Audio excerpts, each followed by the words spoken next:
안녕하세요. 저는 오늘 저희 가족에게 상처를 안겨줬던 시모를 고발하려고 사연을 신청하게 된 40대 초반 여자입니다. 정확히 저번 달 8월에 시부모님이 평창동으로 이사를 하셨어요. 원래 아파트에서 살고 계셨는데 전원주택 생활을 하고 싶다며 살던 곳을 정리한 뒤 평창동으로 옮기게 되었죠. 이때까지만 해도 크게 신경 쓰지 않고 있었던 일들인데 어느 날 시모가 저희 엄마가 장사하시는 식당에 찾아오셨어요.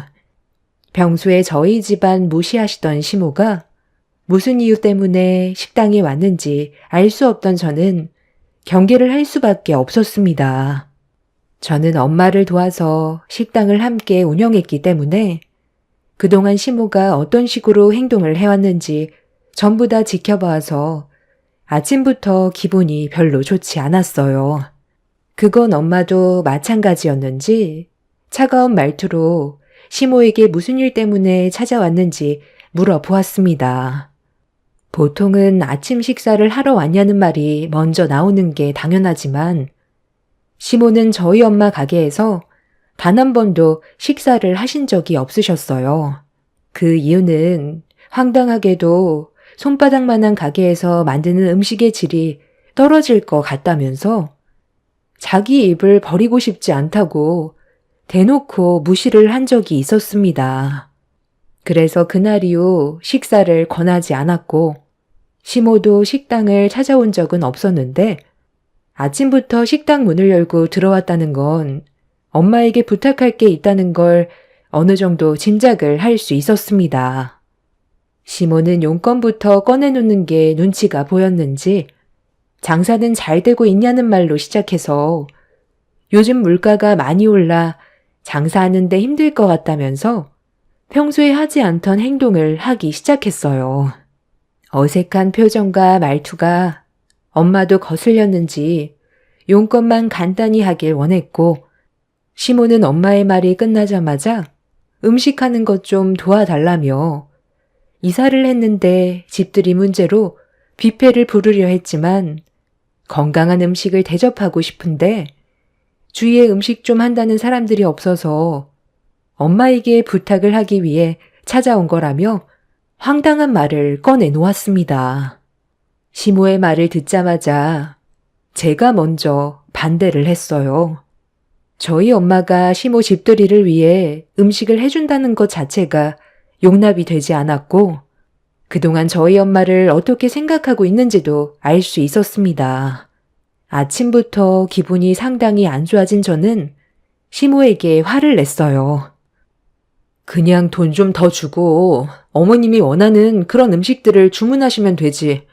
왜 저희 엄마한테 그런 부탁을 하는 건데요? 예전에 하셨던 말 기억 안 나세요? 저희 엄마가 만든 음식 조도 안 먹는다고 해놓고서 이제 와서 이런 식으로 행동하시는 거 상당히 이중적인 거 아시죠? 곧 점심 식사 준비해야 돼서 지금 바빠요.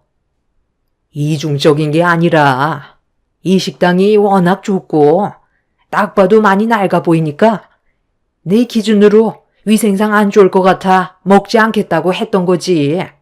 안 싸던 음식이 맛이 없다는 말은 하지 않았다. 안 싸던 요리 솜씨야. 내가 익히 들어 알고 있었지. 우리 집에서 음식 만들면 그런 거 신경 쓰지 않아도 되니까 편히 먹어도 되잖아. 그리고 나는 사돈과 대화하려고 온 거지. 며느리 잔소리 들으려고 온 거 아니니까 자리 좀 비켜줄래? 제가 오죽했으면 사돈 식당에 찾아왔겠어요. 와서 일손 좀 도와준다면 일당은 두둑히 챙겨드릴 테니 집들인 날 딱 하루만 고생 좀 해주면 안 될까요? 장사하느라 많이 바쁘신 건 알지만 금전적인 보상으로 메꿔드리면 되잖아요. 그날 하루 장사 못한 거에 대해서는 충분히 넉넉하게 챙겨드릴 테니 한 번만 도와주세요. 가족 좋다는 게 뭐예요?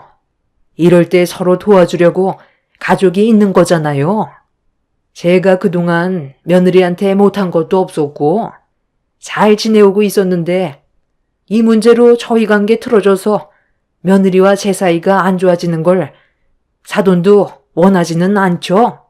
진지하게 생각해 보시고 결정되면 전화 한 통 주세요. 제가 사돈 입장이었으면 딸이 시댁생활 잘할 수 있게 적극적으로 도와줬을 것 같네요. 지금 당장 눈앞에 보이는 문제만 생각하지 마시고 앞으로 있게 될 일들로 인해 며느리 삶에도 변화가 생길 거라는 걸 진지하게 고민해 보면 좋겠어요. 평소에 이런 부탁 한 적 없던 제가 오죽했으면 찾아왔겠어요? 글쎄요. 지금 당장 결정 내리기에는 어려움이 있을 것 같네요. 그런데 방금 그게 무슨 뜻인가요? 사돈 집안일을 도와주지 않는다면 제 딸이 앞으로 결혼 생활하는데 힘들어질 수도 있다는 말인가요? 그럼 반대로 사이가 받는 영향이 생길 수 있다는 건 생각 안 해보셨어요? 방금 저한테 하신 말들 전부 협박인 거죠? 아니, 왜 또 그렇게 생각하세요? 그냥 서로 좋게 도우면서 살자는 거죠. 이번 일 잘 해결되면 일당도 넉넉하게 챙겨드린다고 했고 나중에 사돈이 저에게 도움을 요청하게 될 날도 분명히 있을 텐데 그럴 때를 대비해 보험 하나 들어둔다 생각하면 마음이 편하잖아요. 어차피 장사하기 위해 음식 만들어야 되는 건 똑같은데 저희 집에서 일을 해야 된다는 것 때문에 기분이 별로 안 좋아서 그런 거예요? 무상으로 해달라는 것도 아닌데 서로 돕고 좀 삽시다. 부탁 좀 할게요. 제가 이사한 지 얼마 되지 않아서 요즘 많이 바쁘거든요. 서로 좋게 해결하는 게 가족의 평화를 유지할 수 있다는 걸 사돈도 모르는 건 아니겠죠? 시모의 돌발 행동에 저희 모녀는 많이 당황스러웠어요. 시모와 좋은 관계도 아닌데 엄마를 난처하게 만들어서 기분이 상당히 안 좋았습니다. 그날 하루 종일 장사하는 동안 일이 손에 잡히지가 않았어요. 그래서 식당 일 마무리하고 집으로 돌아왔을 때 남편한테 아침에 있었던 일들에 대해 설명을 했어요. 남편도 제 말에 놀랐는지 시모에게 전화를 해서 그런 부탁하는 거 아니라며 설명을 했지만 시모는 남편의 말에도 고집을 꺾지 않았습니다. 무조건 저희 엄마가 일을 해주길 원하고 있었어요. 너무 앞뒤가 꽉 막혀 있어서 답답했던 저는 시모와 통화를 이어나갔고 다른 방법을 찾아보시라고 말씀드린 순간 버럭 화를 내셨습니다. 내가 좋게 얘기하니까 얘가 아주 시애미를 우습게 알고 있네. 너 지금 나랑 뭐 하자는 거야? 한번 해보겠다는 거니?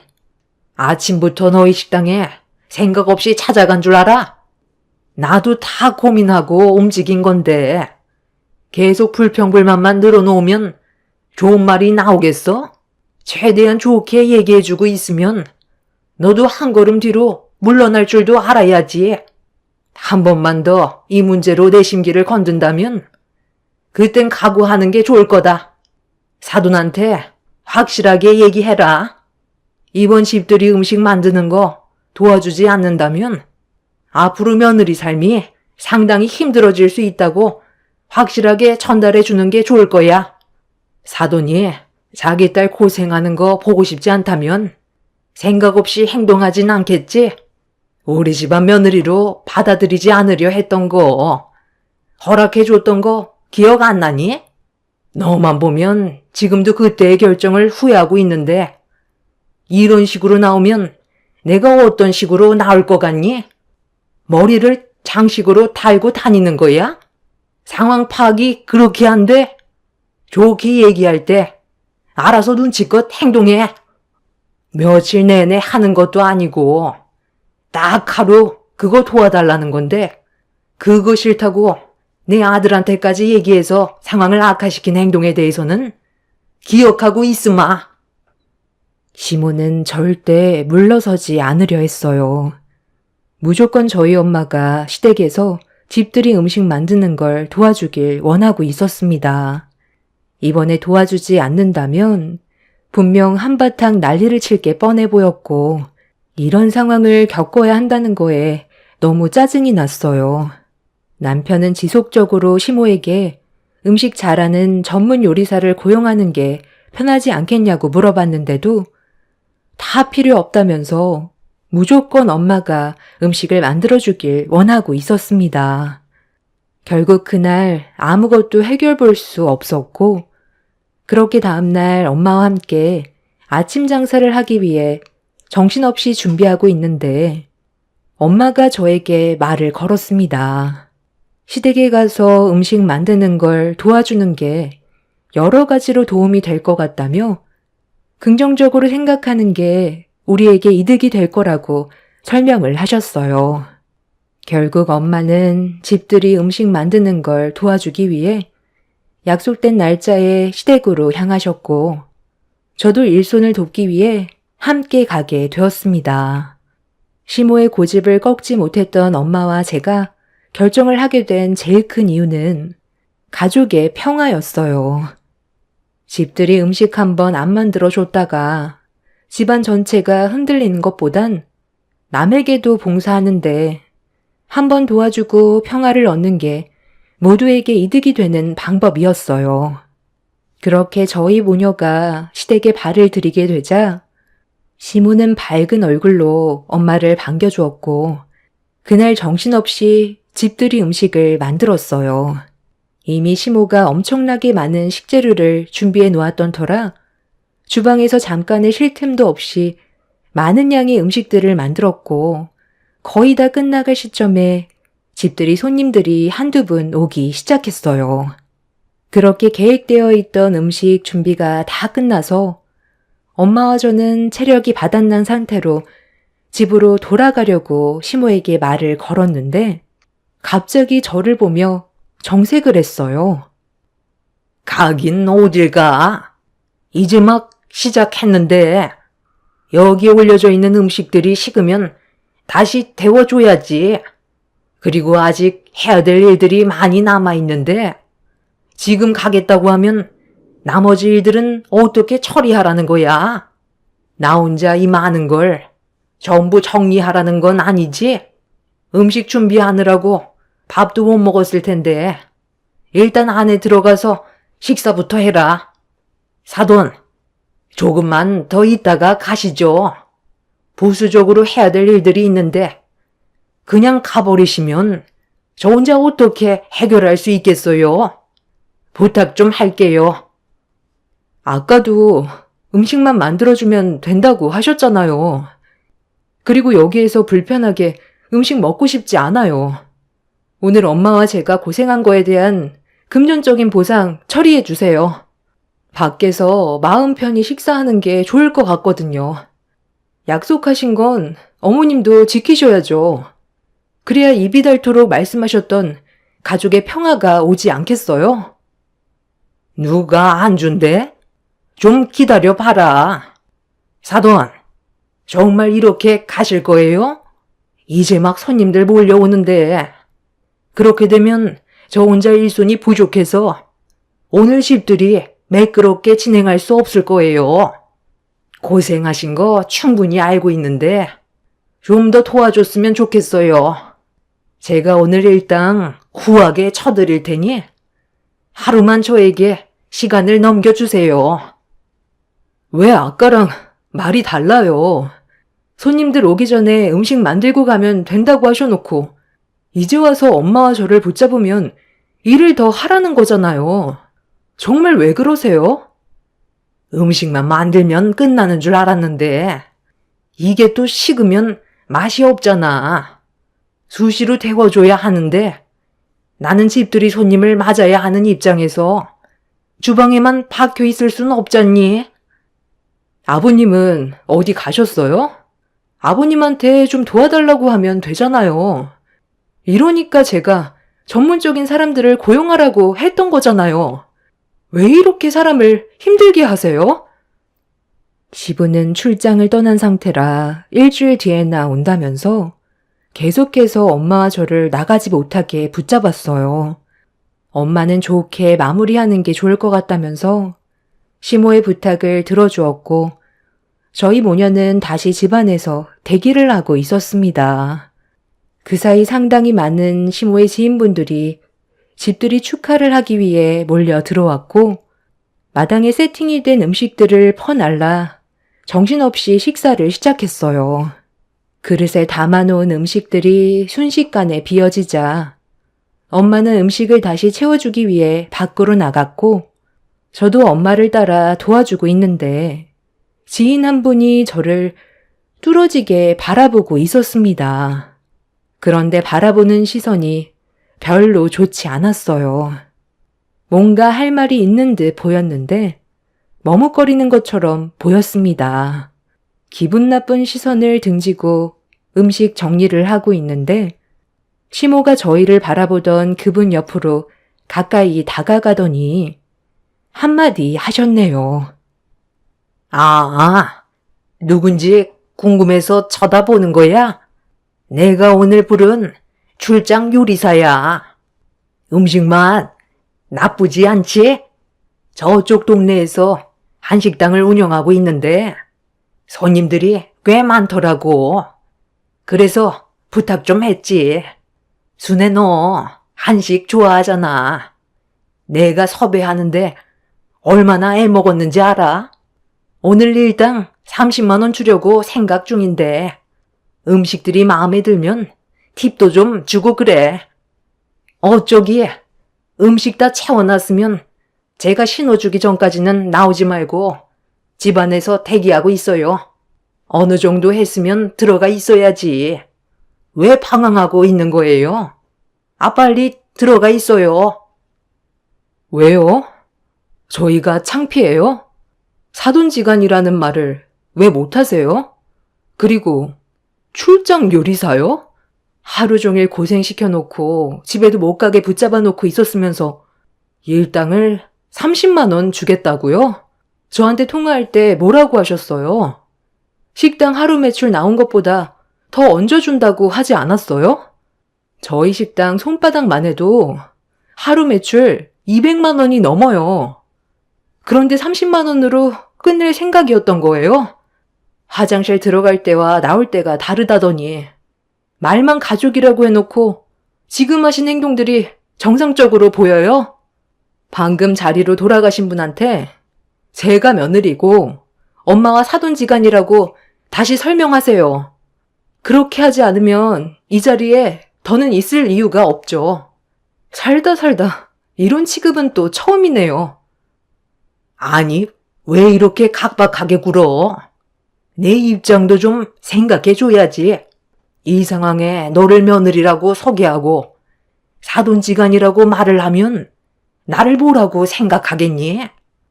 그러니까요. 그런 것 하나 창피하면서 왜 가족을 부렸는지 정말 이해가 안 되네요. 이제 더는 못하겠으니까 약속한 금액 지불해 주세요. 그렇게는 못하겠는데? 내가 방금 그랬잖아. 손님들 전부 돌아갈 때까지는 자리를 지켜줘야 돈을 주겠다고 했으면 기분이 안 좋아도 자리는 지키고 있어야지.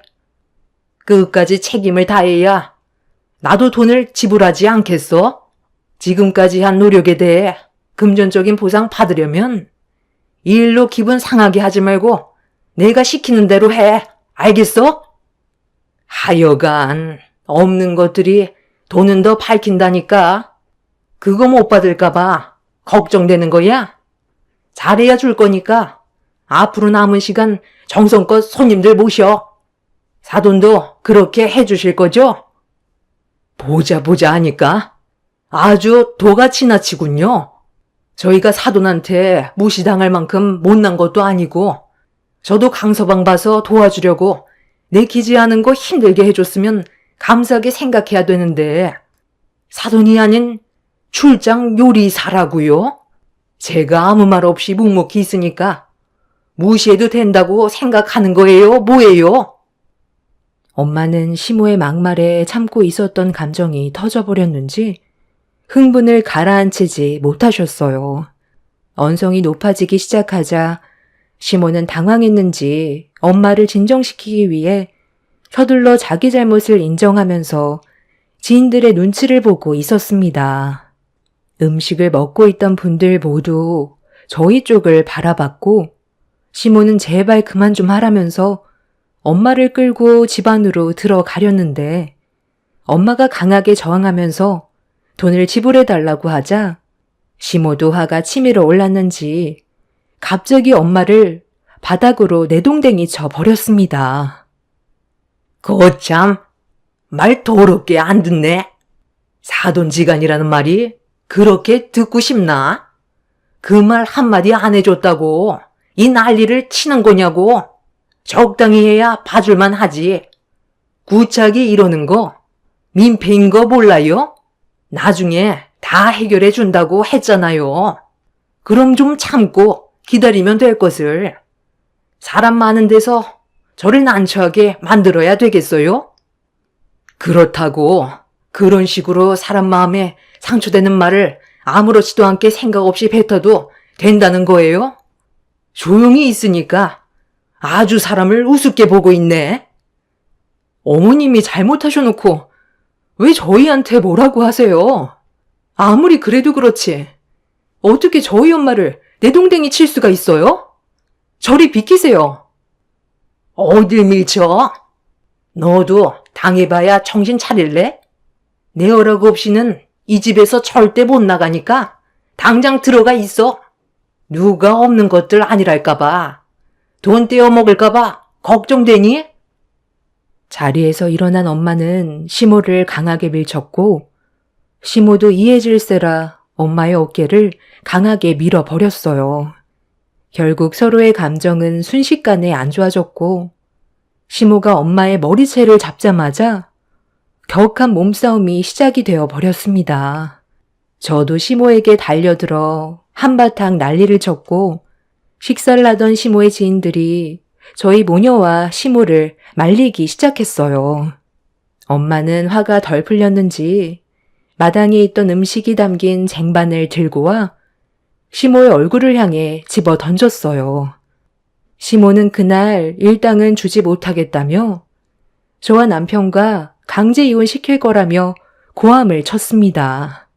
저는 그 말을 받아치면서 시모가 원하는 대로 흘러가지 않을 거라며 먼저 문제를 일으킨 시모에게 법적 소송을 제기할 거라고 화를 내게 되었습니다. 시모의 지인들은 그제서야 저희 엄마가 시모와 사돈지간인 걸 알게 되었고 제가 며느리라는 것도 알게 되었습니다. 그리고 난장판이 된 상황 속에 퇴근한 남편이 제 딸과 함께 시댁 문을 열고 들어왔어요. 눈앞에 펼쳐진 광경을 두 눈으로 목격을 했던 남편은 경악을 하며 입을 다물지 못하고 있었습니다. 어떻게 된 일이냐고 물어보길래 전체적인 상황에 대해 설명했고 남편은 동네가 떠나갈 정도로 화를 냈어요. 애초부터 전문적으로 일하는 사람을 고용했다면 이런 일은 일어나지 않았을 거라고 분노를 가라앉히지 못하고 있었습니다. 그런데 그 순간 누군가 대문을 두드렸어요. 문 앞에 있던 남편은 누구냐며 문을 활짝 열었는데 갑자기 10명 정도 되는 남자들이 우르르 몰려 들어왔습니다. 그 광경을 보고 있던 저희 가족들은 어떤 상황인지 전혀 알지 못하고 있어서 마당으로 줄지어 들어온 남자들을 보고 있었는데 시모 지인 한 분이 마지막으로 시댁으로 들어오더니 많은 남자들을 집 안으로 안내하고 있었어요. 시모는 당황한 얼굴로 저희 부부와 엄마를 번갈아 쳐다보면서 말을 더듬고 있었습니다. 아니, 너 지금 뭐 하는 거야? 이 많은 남자분들 네가 아는 사람들이야? 나랑 상의 한마디도 없이 왜 이런 행동을 하는 건데? 당장 다들 나가세요. 야, 경자 너 왜 그래? 어제 나랑 전화 통화한 거 잊었어? 음식 다 먹고 술 마실 때 남자들 한 명씩 끼고 놀고 싶다고 했었잖아. 너희 남편 출장 갔다며. 그래서 시간 맞춰서 오라고 했으면서 갑자기 새삼스럽게 왜 그래? 우리 주점 네가 제일 단골이잖아. 집들이 기념으로 오늘 특 S급으로만 모집했으니까 거가 삐뚤어질 정도로 오늘같이 즐기자고. 내가 얘네들 따로 빼냈는데 얼마나 힘들었는지 알아? 너희들도 하나씩 골라 잡아. 선착순인 거 알지? 팁은 알아서들 주고. 엄마, 지금 이게 다 무슨 말이에요? 주점 단골이라뇨? 아빠 몰래 이런 식으로 놀았었어요? 아버지가 출장 간 사이 오늘 집이 비어 있으니까 친구분들과 남자들 불러서 집에서 놀 생각이었던 거예요? 제가 알던 엄마 맞아요? 아니, 어떻게 이런 짓을 아무렇지도 않게 할 수 있어요? 다들 당장 나가세요. 아니, 그게 아니라 너는 엄마를 어떻게 보고 그런 말을 하니? 내 친구가 오늘 집들이 축하해주고 싶어서 좀 과하게 행동한 것 같은데 엄마는 네가 생각하는 그런 거 단 한 번도 해본 적이 없어. 내 친구가 운영하는 주점이니까 얼굴 보러 가끔 가다 보면 단골이 되는 거지. 뭘 하려고 간 건 아니야. 네 아버지한테는 괜히 오해 사니까 얘기하지 말고. 알았지? 시모는 당황한 얼굴로 식은땀까지 흘리면서 상황을 정리하려 했지만 좀 전에 어떤 일이 있었는지 전혀 모르고 있던 시모의 주점 친구분은 남자들을 친구분들에게 한 명씩 붙여주고 있었어요. 그리고 그중 남자 한 명이 시모 옆으로 다가갔는데 그 순간 남편이 이성을 잃어버려 시모 옆에 있던 남자의 얼굴에 주먹을 올리려는 순간 찰칵 소리가 들렸습니다. 엄마가 300평이나 되는 마당에 펼쳐진 충격적인 광경을 사진으로 전부 다 담고 있었어요. 쉬지 않고 셔터를 눌러댔고 동영상까지 촬영을 하던 엄마는 핸드폰을 위로 들어 올렸습니다. 시모는 엄마의 핸드폰을 보자마자 경악을 했어요. 엄마가 전송 버튼을 누르는 순간 시부에게 눈앞에 펼쳐진 충격적인 상황이 전송이 되는 거였고, 그렇게 된다면 이런 사실을 시부가 알게 될 테고 돌이킬 수 없는 전개로 흘러가는 최악의 상황까지 가게 되는 거였죠. 시부도 시모의 친구분들을 어느 정도는 알고 있었기 때문에 줄줄이 사탕처럼 엮이게 될 테고 순식간에 여러 가정들이 무너지게 되는 건 안 봐도 당연한 결과였어요.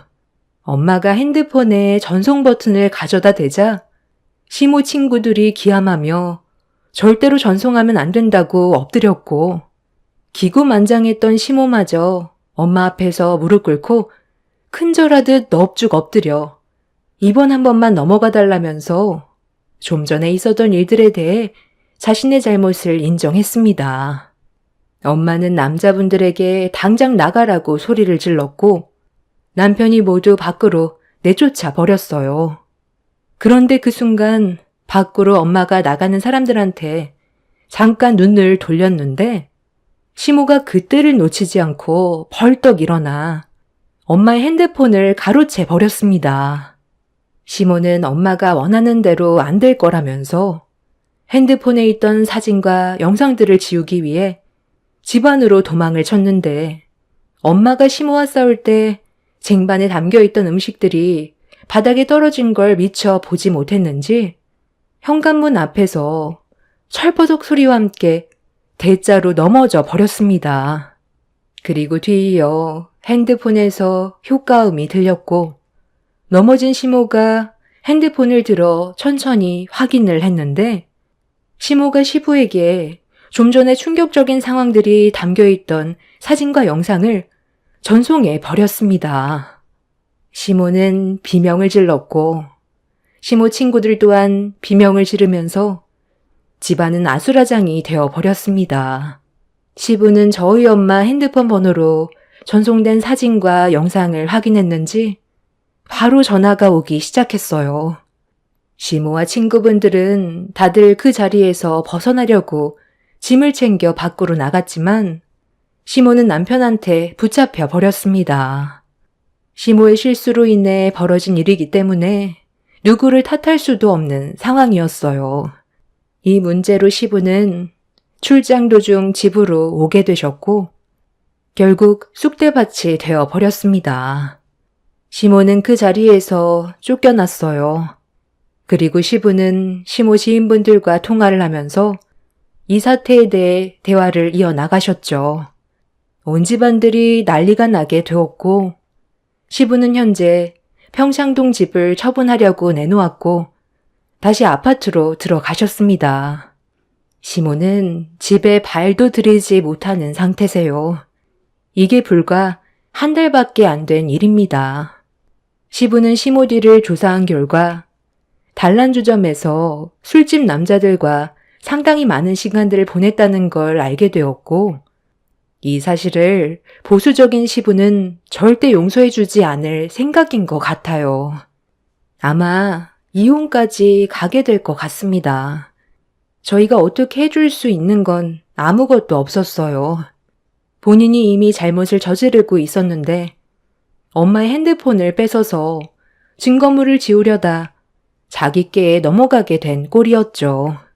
시모와 단란주점에서 일을 하던 친구분과 전화통화를 할 때 저와 엄마를 집에 보낸 뒤 새벽에 부르려 했는데 친구분과 대화가 잘 되지 않았는지 친구분은 시간을 착각하고 시댁에 일찍 온 거였어요.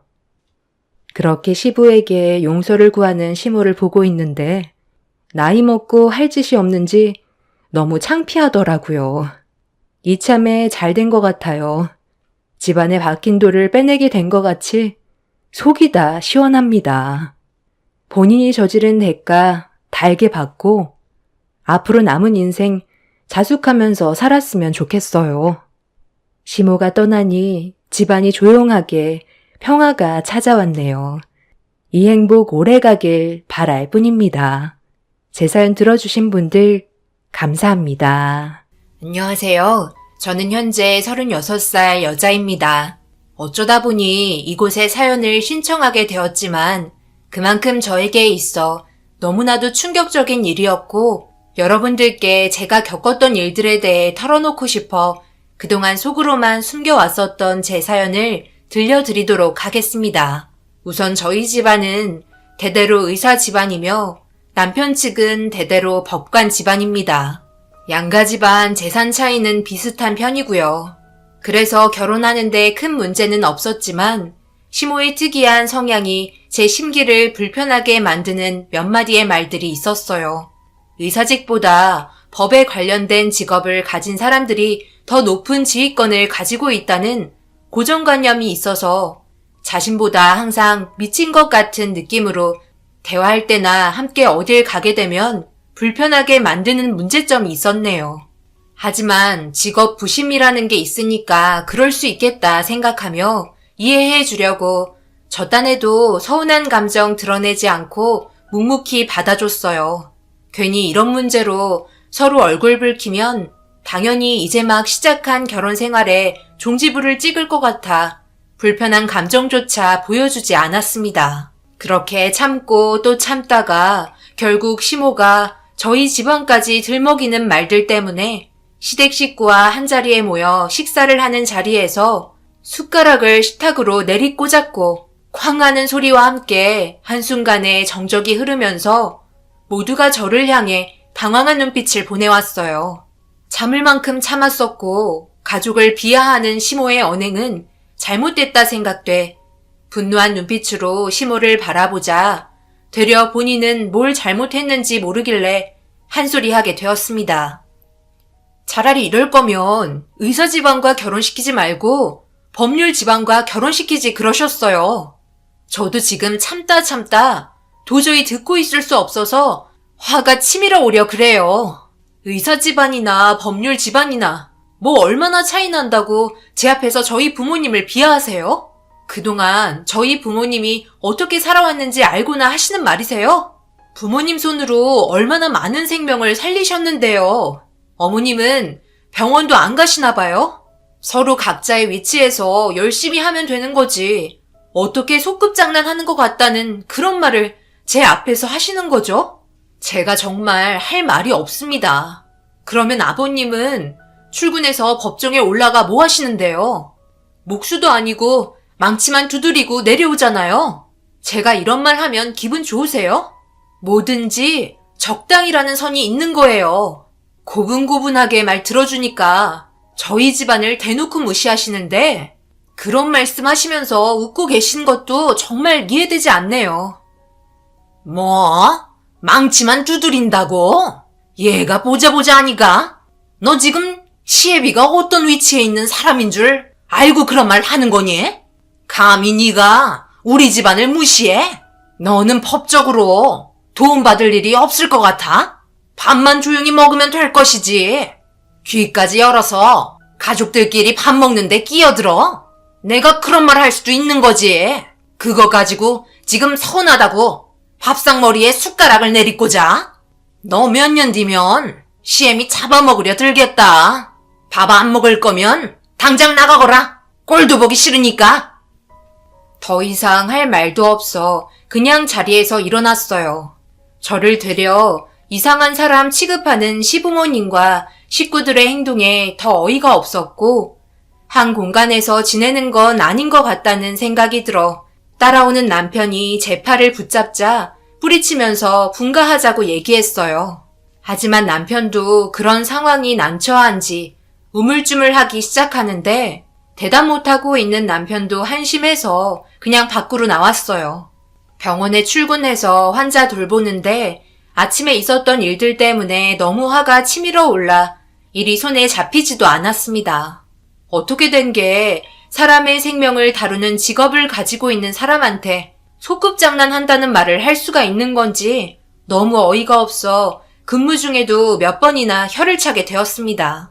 남편에게 몇 번이나 문자 오고 전화 와도 분가하지 않을 생각이면 대화조차 하기 싫어 받지도 않았어요. 시부모님 집안은 남편이 막내이며 위로 2분 계십니다. 그리고 모두 함께 같이 살고 있는 상황이고요. 그래서 저 또한 자연스럽게 시댁에 합류하게 되었지만 저 말고 다른 분들 전부 법을 다루는 직업을 가지고 있어서 어떤 대화를 하던 저만 따돌림 받게 되는 것 같아 기분이 별로 좋지 않았었어요. 더군다나 제가 들으라는 것 마냥 웃으면서 의사인 사람들을 욕하는데 그런 모습이 너무 꼴보기가 싫었습니다. 법에 관련된 직업을 가진 분들을 존경했고 대단하다고 생각했기 때문에 안 좋은 말은 단 한 번도 한 적이 없었는데 직접 들어와 함께 살다 보니 자기가 가진 직업이 신인 것 마냥 자만한 얼굴로 어깨는 으쓱해져서 남들보다 위인 것 같은 행동을 하는 모습에 참 한심스러웠어요. 그래봤자 나랏밥 먹는 사람들이면서 시민들 앞에서 어깨에 힘주고 다니니 정말 어처구니가 없었네요. 거기에 더해 시모는 그냥 볼품없는 주부예요. 그렇다고 젊었을 때 뭐가 있는 것도 아니었어요. 시아버지 하나 잘 만나 지금까지 살고 있는 거예요. 그래서 그런지 결혼 초부터 한바탕 한 뒤로 시모를 무시하게 되었고 웬만해서는 말도 섞지 않았네요.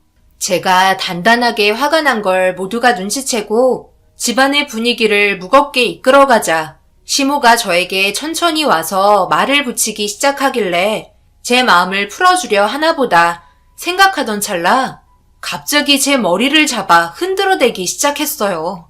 너무 당황스러워 무방비 상태로 시모에게 당하게 되었고 이렇게는 도저히 함께 지낼 수 없을 것 같다는 생각이 너무 강렬하게 머릿속을 스치면서 시모의 팔을 강하게 뿌리쳤습니다.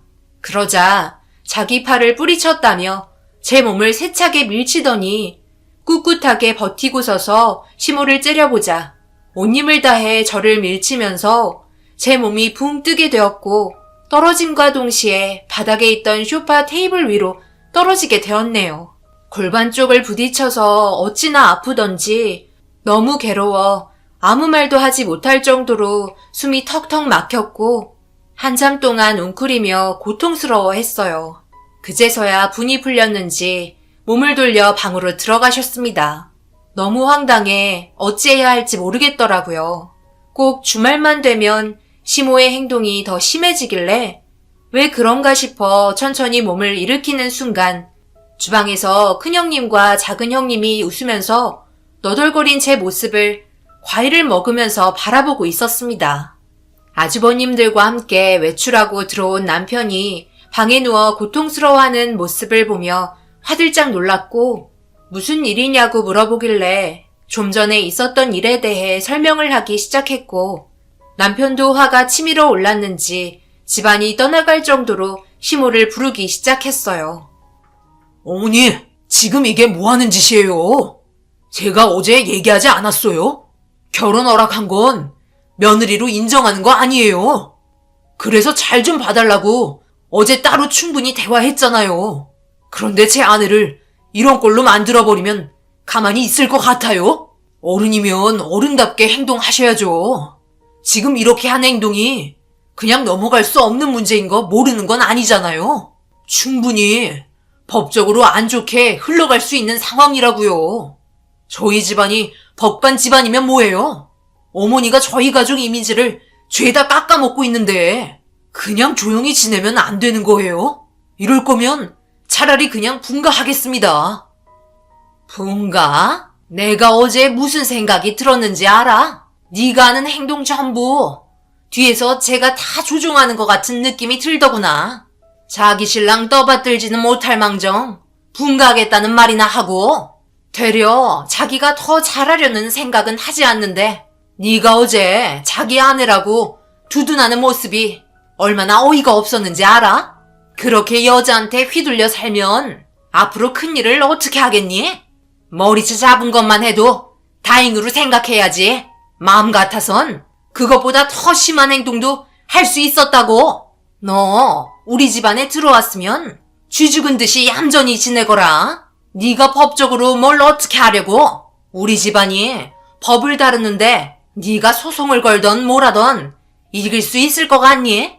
안 당하면 다행인 거야.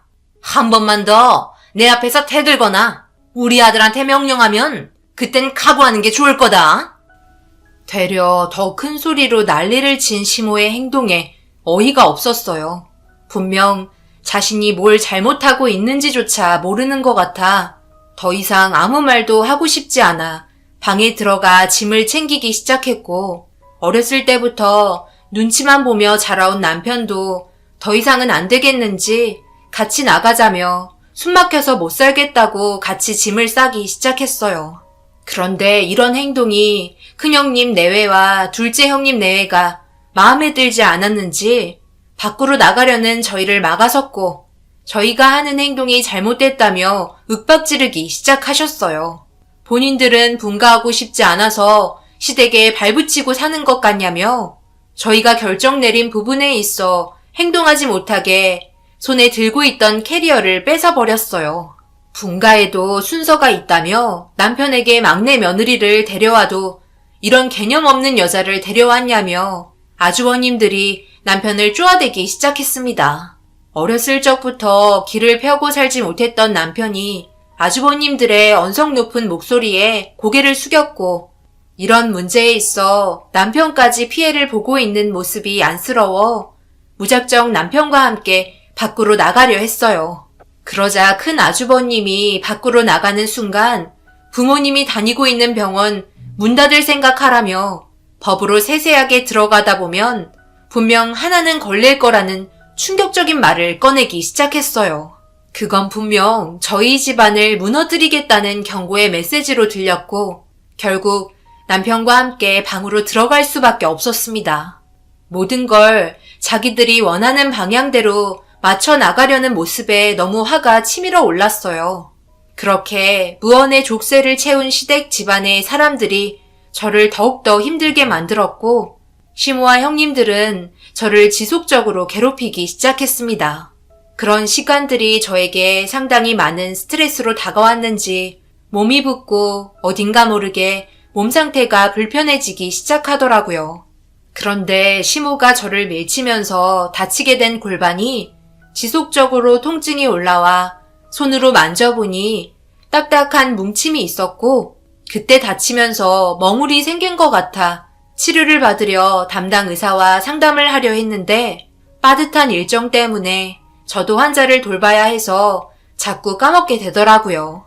시간이 지나면 괜찮아질 거라는 걸 알고 있어서 금방 풀릴 거라 생각했는데, 골반에 잡혔던 멍울은 좋아지기는커녕 점점 더 커지게 되었고, 걸을 때마다 심각한 통증으로 인해 결국 모든 스케줄을 뒤로 미룬 뒤 몇 달 만에 담당 의사와 상담을 하게 되었습니다. 그리고 정밀 진단 결과 생각지도 못한 병명을 듣고 말았어요. 저에게조차 생소했던 육종암이라는 진단을 받게 되었고, 너무 늦게 얘기했다며 서둘러 치료를 받길 권했습니다. 살 수 있냐고 물어보니 장담할 수 없다며, 워낙 희귀암인데다가 다른 부위에도 전이가 될 수 있을 확률이 높을 것 같아 제가 한 질문에 대해서 곤란해하고 있었어요. 진료실에서 나와 핸드폰을 쥐고 남편에게는 어떤 식으로 말을 이어나가야 할지 몰라 한참 동안 남편의 전화번호를 누를지 말지 고민을 하면서 저에게 찾아온 불행 때문에 결국 눈물을 흘리고 말았습니다. 가뜩이나 시댁 집안이 좋지 않은데 암에 걸렸다는 말을 듣게 되면 더욱더 저를 안 좋은 시선으로 바라볼 게 뻔해서 남편에게조차 말을 할 수가 없었어요. 당장 입원을 해서 치료를 받으며 상황을 지켜봐야 할 것 같다는 말에 부모님께 먼저 전화를 걸었어요. 다른 병원에서 일을 하고 계신 부모님은 두 분 다 정년이 얼마 남지 않은 상태라 더욱더 정신없이 하루를 보내고 계세요. 후회 없이 퇴임을 하고 싶어 하셔서 그런지 거의 모든 시간을 병원에서 지내고 계십니다. 그런데 제가 희귀암에 걸렸다는 말을 하게 된다면 얼마나 가슴이 무너지겠어요. 다른 환자들은 열정을 다해 돌보고 있는데 정작 자기 딸의 몸 상태는 살피지 않아 이런 병이 생겼다는 말을 분명히 하실 것 같아 신호가 가고 있는 전화를 끊었고, 남편에게 다시 전화를 걸어 오래간만에 외식이나 하자며 나름 마음의 준비를 하기 시작했습니다. 모든 걸 절차가 있기 때문에 일단 남편과 단둘이 대화를 해야 할 것 같았어요. 일을 크게 만들어 집안이 시끄러워지는 건 보고 싶지 않아 약속 장소에서 남편을 기다렸고, 잠시 뒤 도착한 남편과 즐거운 식사를 한 뒤 잠시 여유를 되찾을 때 조심스럽게 말을 꺼냈어요. 오늘 외식하자고 말한 이유는 내가 요즘 몸을 좀 무리했는지 몸 상태가 별로 좋지 않아서 문제가 좀 생겼어. 최근에 골반 쪽이 별로 좋지 않다고 했잖아. 그래서 담당 의사한테 진찰을 받았는데 육종암이라는 병에 걸렸대. 최대한 서둘러서 입원을 하는 게 좋을 것 같다고 얘기하는데 당신한테 일단 먼저 말을 해야 할 것 같아서 시부모님께 얘기하고 싶지 않아. 이런 문제로 또 꼬투리 잡을 게 뻔하니까 차라리 조용하게 입원하는 게 좋지 않을까? 당신 생각은 어때? 뭐? 당신이 암이라고? 육종암은 도대체 어떤 암이길래 병원에서 서둘러 입원하라는 거야? 입원하면 좋아진대? 그럼 지금 당장 입원을 하든지 해야지. 이럴 시간이 어디 있어? 빨리 일어나. 병원으로 가야 할 것 같다. 어느 정도 예상은 했지만 남편은 제가 하는 말이 귀에 들어가지 않았어요. 암이라는 말을 꺼낸과 동시에 이성을 잃었고 무작정 서둘러서 병원에 가길 원했습니다. 다른 건 걱정하지 말라며 모든 걸 자기가 알아서 할 테니 입원부터 하라고 얘기하길래 아직 마음의 준비가 되지 않았고, 입원하는 순간 생각지도 못한 일들이 생길 것 같아 주저하고 말았어요. 분명 입원하는 순간 시모가 이혼하라며 난리칠 게 뻔하다고 남편에게 말하자 제 팔을 붙잡고 병원으로 끌고 가려던 남편이 순간 멈췄고 저를 바라보며 눈물을 흘리더니 어떻게 하면 좋을지 해결 방법을 알려달라고 오열을 하기 시작했습니다. 그래도 남편은 저를 진심으로 걱정해주고 있는 것 같아 고맙게 느껴졌어요. 침착하게 하나씩 해결해 나가자며 시댁에 있는 짐부터 조금씩 정리하기로 했습니다. 어차피 시모가 알게 될 테지만 최대한 늦추고 싶었어요. 서둘러 알려봤자 득이 되는 건 하나도 없었으니까요. 그렇게 병실을 하나 잡아 시댁에 있던 짐을 하나하나 옮기기 시작했고 입원할 준비를 하기 시작했습니다. 그런데 제가 예상했던 것보다 눈치 빠른 시모가 몸에 이상이 있다는 걸 알아차렸고 그걸 전혀 모르고 있었던 저는 시모의 악행에 호되게 당하고 말았습니다. 저의 모든 행동을 유심히 살펴보던 시모는 남편과 저와의 대화를 몰래 엿들으며 예상했던 대로 난리를 치기 시작했어요. 그리고 충격적인 상황이 펼쳐졌네요. 내일 입원하면 될 것 같아. 모든 준비도 끝났고 어머님한테는 입원하고 전화로 말씀드릴 테니까 당신은 아무것도 하지 마. 내 입으로 말을 해야 날 것 같아서. 가뜩이나 신경 날카로우신데 이런 문제를 당신이 얘기한 것도 불만 가지실 수도 있으셔. 나도 내일 퇴근하자마자 병원으로 달려갈 테니 그때까지 혼자서 잘 처리할 수 있지. 내일 회사에다가 말해놓을게. 그래도 내가 계속 옆에 있어줘야지. 당신 남편인데 더 이상 아무것도 신경 쓰지 말고 앞으로 치료에만 신경 써. 그래야 좋아질 거 아니야. 너희들 지금 뭐라고 그랬니? 요즘 무슨 말을 해도 조용하고 걷는 것도 이상해서 뭔가 있는 것 같다 싶었는데 2번? 나한테 다음날 전화한다고? 너 지금 몸 상태에 문제가 생긴 것 같은데 나한테 바른 대로 말을 하지 그래? 그렇지 않으면 내일 병원조차 입원하지 못하게 할 테니까. 무슨 병이길래 입원한다는 거야? 내 아들이 회사까지 빠지면서 너 옆에 있을 거라는 건 꽤 심각한 병 같은데 설마 너 암이라도 걸린 거니? 왜 말이 없어? 너 진짜 암인 거야? 시모의 얼굴은 살색이 되더니 어떤 상황인지 천천히 물어보기 시작했어요. 결국 모든 걸 설명하기 시작했고 제가 육종암이라는 희귀암에 걸렸다는 말에 시모의 눈동자는 바쁘게 움직이기 시작했습니다. 무언가를 계획하는 듯한 표정으로 멍하니 있더니 시모의 입에서 나온 말은 걱정을 해주는 말이 아닌 당장 이혼부터 하라는 말이었어요. 희귀암이면 들어가는 돈도 적지 않을 텐데 자기 아들 지갑에서 돈 나가는 꼴은 볼 수 없다며 당장 이혼하라며 거기에 더해 사기 결혼인 거 아니냐고 소송을 걸겠다는 황당한 말들을 늘어놓기 시작했습니다. 결혼한 지 얼마 되지도 않았는데 자기 아들 인생 망쳐놓았다고 난리를 치기 시작했어요. 극도로 흥분된 시모의 행동을 보고 있으면서 이렇게 될 거라는 거 알 수 있었지만 생각보다 더 심한 모습에 당황을 했고 남편은 시모를 진정시키려 진땀 빼고 있었습니다. 그리고 하필 그 와중에 아버님과 아주버님, 형님까지 같이 들어오셨고 시모는 가족들이 한자리에 모이자 더욱더 목소리를 높여 난리를 치기 시작했어요. 결국 병에 걸린 제가 죄인이 되고 마는 전개로 흘러가면서 죄 지은 사람처럼 고개를 떨구고 말았습니다. 시모는 제가 병에 걸려 안타까워 눈물을 흘리는 게 아닌 자기 아들 인생이 불쌍하다며 흘리는 눈물이었어요. 그런데 시모가 갑자기 저와 남편을 빼고 모두를 거실로 부르더니 들리지 않을 정도로 수군거리기 시작했어요. 아버님은 시모에게 정신 나갔냐고 소리를 치더니 방으로 들어가셨고 아주버님과 형님들은 고개를 끄덕이곤 잠시 뒤 저희 방으로 다시 들어왔고 아주버님은 남편과 할 말이 있다며 밖으로 데리고 나갔습니다.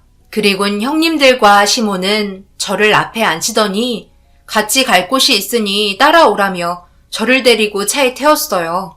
무슨 일이길래 차에까지 태우는지 알고 싶어 왜 그런 건지 물어보자 형님은 앞으로 어떻게 해야 될지 신중히 대화를 해야 할 것 같다며 조용한 곳으로 얘기 좀 하자는 거니 긴장하지 말라고 웃는 얼굴로 저를 안심시켜주고 있었어요. 시모는 밖에 창문만 쳐다보며 아무 말이 없었고 큰형님은 어디로 가는지 알 수 없는 곳으로 차를 몰고 있었어요.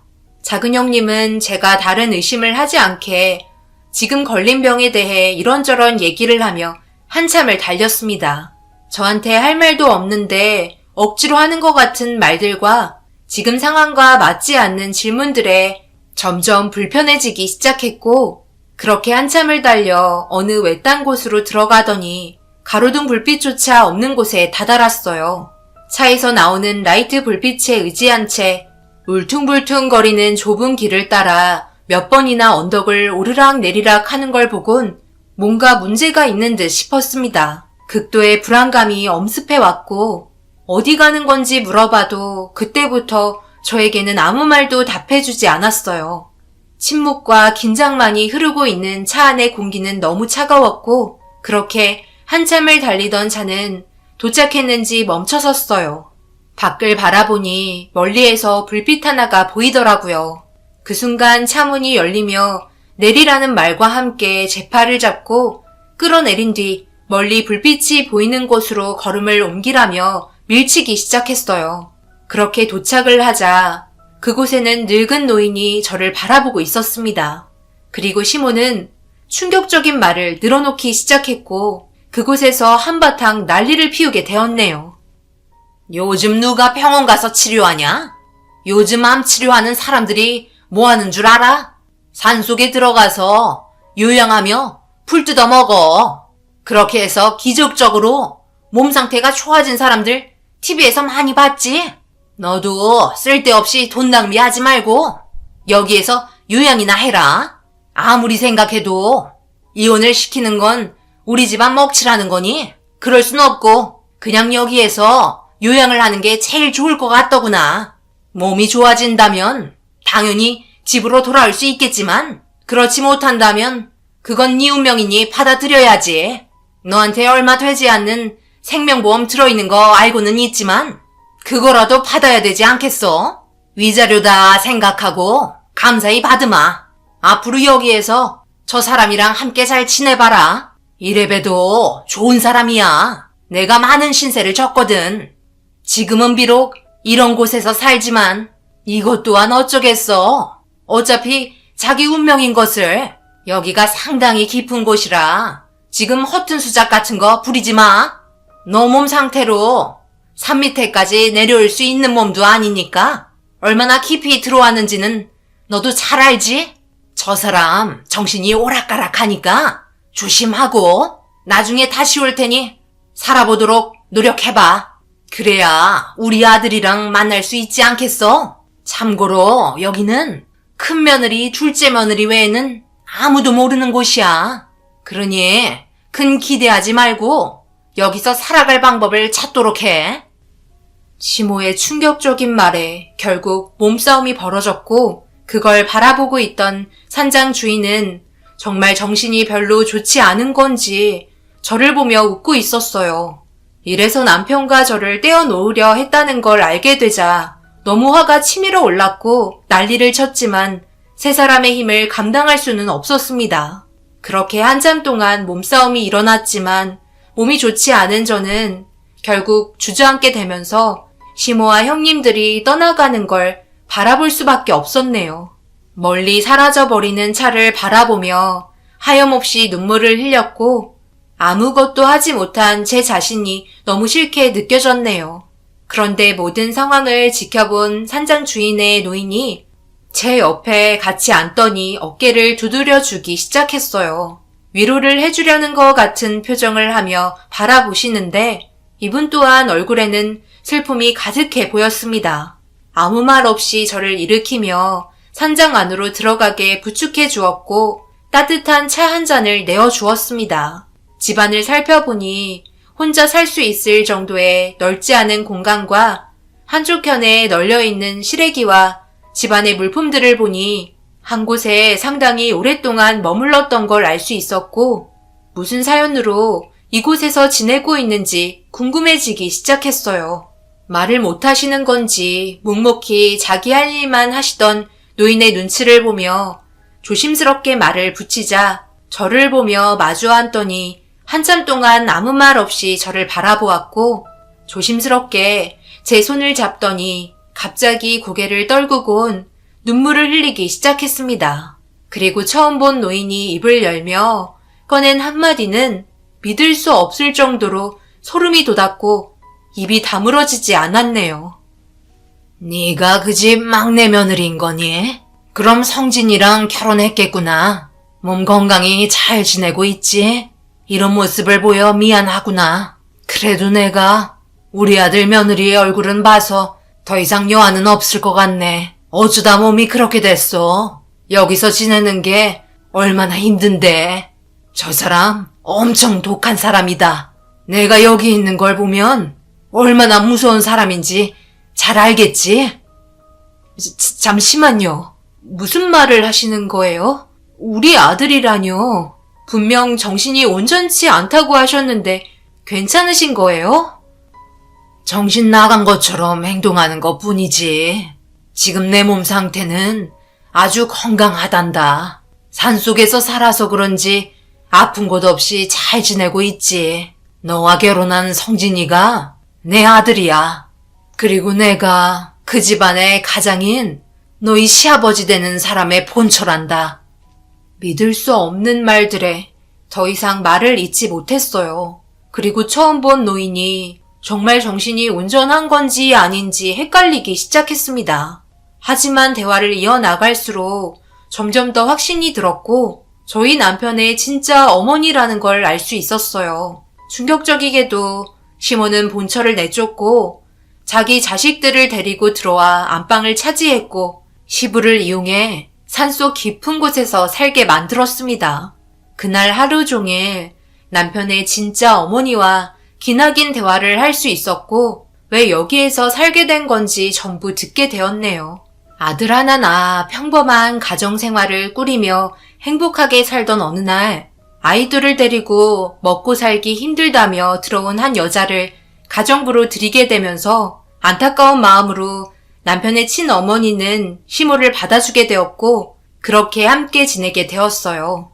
그런데 남편의 가정이 부러웠던 시모가 셈이 났는지 온전했던 가정을 깨트리기 시작했고 거짓으로 위장한 증거물들을 남편의 친어머니 물품에 숨겨놓아 친어머니가 다른 남자와 바람을 피우고 있는 것처럼 만들어 나가기 시작했어요.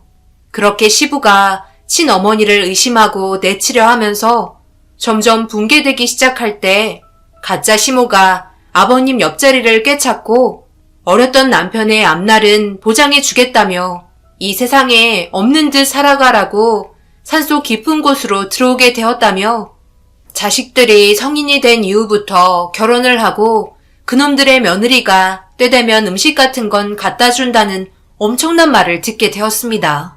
중간에 내려가고도 싶었고 아들의 얼굴을 보고 싶었지만 경호원까지 붙여 감시하고 그동안 가짜 시모에게 당했던 일들을 생각하면 자기 아들이 너무 걱정돼 섣불리 행동할 수 없었다고 하네요.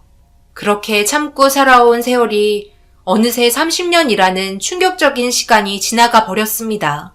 가끔 한 번씩 가짜 시모가 올라올 때마다 말하는 건 남편의 어머님이 내려오지 않아서 지금까지 무사히 지낼 수 있는 거라며 앞으로도 자기 아들의 앞날이 보장될 수 있게 하고 싶으면 조용히 지내라고 지속적인 세뇌를 시킨 것 같았어요.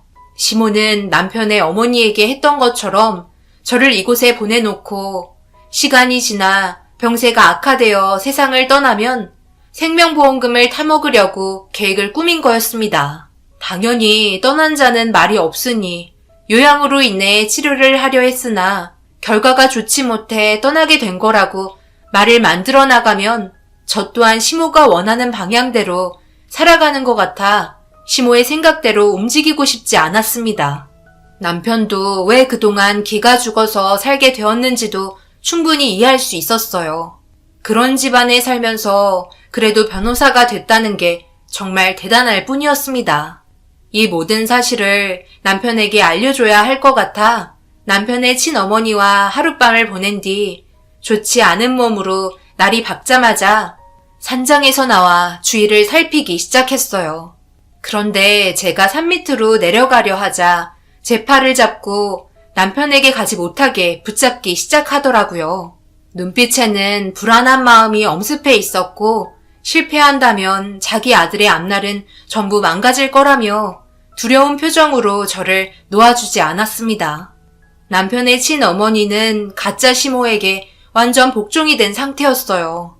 세뇌를 당하면 나오는 행동으로 강자인 사람에게 피해를 받고 싶지 않아 나타나는 모습이었고, 한참을 설득 끝에 모든 걸 제자리로 돌려놓겠다고 확실하게 얘기한 뒤 그곳에서 벗어났습니다. 얼마나 내려가야 할지 몰라 둘이서는 움직일 수가 없었어요. 최대한 서둘러 남편을 만나 모든 걸 알려야 했으니까요. 핸드폰도 전부 빼앗긴 상태라 무작정 지나가는 사람을 만나야만 했어요. 그렇게 산장에서 한참을 내려오던 도중 갑자기 무슨 소리가 들려 걸음을 멈췄고, 주위를 살펴보니 어디에선가 사람의 목소리가 들려오기 시작했어요. 골반에 튀어나온 혹 때문에 더 이상 걸을 수 없을 정도로 고통이 동반되어 사람들의 목소리가 들리는 방향 쪽으로 구조 요청을 외쳤습니다. 그렇게 산속으로 놀러온 사람들에게 구조가 되었고, 급하게 전화를 빌려 남편과 통화를 하게 되었어요. 그리고 친어머니의 존재를 알린 뒤 제가 있었던 위치에도 구조 요청을 했습니다. 제가 먼저 응급실에 도착을 하게 되었고, 그 뒤로 남편의 친어머니 또한 제가 있는 곳으로 옮겨지면서 허겁지겁 달려온 남편과 친어머니가 30년 만에 재회를 할 수 있었네요. 한참 동안 눈물을 흘리며 서로 껴안고 맞잡은 두 손을 보니 저 또한 눈물이 흘렀습니다. 자기 엄마는 어렸을 적 세상을 떠났다는 말을 가짜 시모에게 듣게 되었었지만, 너무 어렸던 남편은 시모를 엄마로 받아들이면서 여태껏 살아오게 된 거였어요. 하지만 배다른 자식이라서 그런지 모든 부면에 있어 아주버님들과 확실히 차별을 많이 하는 건 알 수 있었어요. 저도 남편이 이런 사실을 말하기 전까지는 전혀 모르고 있었습니다. 친엄마의 존재 자체를 제대로 기억하지 못하고 있었으니까요. 그런데 이렇게 만나게 되니 너무 놀랐던 거였죠. 그리고 이 사실을 모두 알게 된 남편은 어렸을 때와 다르게 지금은 법을 다루는 변호사로 활동하기 때문에 그동안 자기 엄마를 내친 시모를 용서할 수 없었는지 고소하기 위해 모든 걸 준비하기 시작했고, 거기에 더해 저까지 위협을 가했기 때문에 시모를 법적으로 처벌하려 준비하기 시작했어요. 이 모든 사실을 알게 된 시모는 자기 아들을 내세워 방어를 하려 또 다른 거짓 증거물들을 만들기 시작했지만, 결국 모든 게 사실로 드러나면서 시모의 악행을 멈출 수 있었습니다. 법을 이용해 어떻게 해서든지 빠져나가려 했지만 법은 정의를 위한 것이지 범죄를 위한 것이 아니라는 걸 확실하게 알려주었어요. 제 몸 상태가 좋지 않은 상태에서 모든 행동을 같이 주동한 형님들에게도 처벌이 가해졌고, 자기 본처의 말이 진실이라는 걸 뒤늦게 알게 된 아버님은 결국 무릎을 꿇었습니다. 그만큼 철저하게 계획했던 범죄는 끝나게 되면서 아버님은 이혼을 선택했고 모두를 내치게 되었네요. 하지만 어머님은 아버님에 대한 안 좋은 기억 때문에 합치지 않았어요. 그리고 현재 남편과 함께 따로 살고 있습니다. 저는 병원에서 치료를 받으며 생활하고 있고요. 지금 제 몸 상태는 좋아지는 것도 아니고 그렇다고 나빠지고 있는 상태도 아닙니다. 아직도 오랜 기간 치료를 받아야 하지만 언젠가 좋은 날이 올 거라 분명 믿고 있어요. 남편은 자기가 가진 전 재산을 저를 위해 쓰고 있어요. 제가 하루빨리 좋아지길 매일 옆에서 기도해주고 있습니다. 그런 남편의 마음에 항상 고마울 뿐이네요. 저에게 이런 말도 안 되는 일들이 펼쳐질 거라곤 생각하지 못했지만 남편이 진짜 어머니를 만나게 된 것만으로도 천만 다행이라고 생각되네요. 시모는 현재 자신의 저지른 행동에 대해 법적으로 처벌을 받고 있는 상태이지만 자신이 한 잘못을 뉘우치고 있을지 모르겠네요. 아마 다시 나와서도 또 다른 계획을 하게 될까봐 걱정일 뿐입니다. 그 전에 하루빨리 몸 상태가 좋아지길 바랄 뿐이에요. 저희 가족에게 이제 불행이 아닌 행복만 있으면 좋겠네요. 제 사연 들어주신 분들 감사합니다. 안녕하세요. 저는 경기도에 살고 있는 40대 주부입니다. 사람들은 정말 앞일을 모른 채 살아간다는 말이 맞는 것 같아요. 저 역시도 마찬가지고요. 전 평범한 가정에서 자랐어요. 저희 부모님은 항상 사이가 좋은 건 아니었지만 그래도 여느 가정의 부모님과 같이 서로 존중하고 배려하며 지내셨습니다. 그런 모습을 저희 형제들은 자연스레 봐오면서 컸고요. 그렇게 저는 당연히 부부란 저런 모습이겠거니라고 생각하고 자랐죠. 그리고 전 대학교에서 유아교육을 전공하고 유치원 선생님이 되었어요. 아이들을 썩 좋아하는 편이 아니었지만 그래도 적성에는 잘 맞았습니다. 그리고 어느 날 유치원 원장님이 말했죠. 어머, 자기야. 내가 잘 아는 집에 아들 하나 있는데 공무원이기도 하고 집안이 되게 괜찮거든? 만나나 볼래? 가볍게 만나는 정도면 괜찮을 것 같아요. 아직 결혼 생각은 딱히 많이 없기도 하고. 혹시 결혼이 급하다면 저랑은 아닌 것 같고요. 그 집에서 아마 결혼을 급하게 원하는가 봐. 아무래도 아들 나이도 있고, 그리고 무엇보다 시부모 될 자리가 너무 좋아. 며느리 유치원 선생님이라고 하니까 참하다고 아주 좋아하는 거 있지? 한번 만나보고 생각해.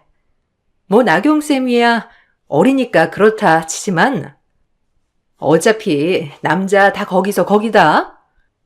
일단 내가 소개는 시켜줄 테니까 잘 만나보라고. 아니면 어쩔 수 없고. 원장님이 소개해준 사람은 원장님이 잘 아는 지인의 아들이었죠. 집은 인테리어 회사를 크게 해서 살기 넉넉하다더라. 신랑이 인물이 훤칠하니 나와 잘 어울릴 것이다. 원장님의 좋은 말에 전 만나보기로 했습니다. 그리고 만난 남편은 제가 생각했던 것보다 훨씬 좋은 사람이었어요.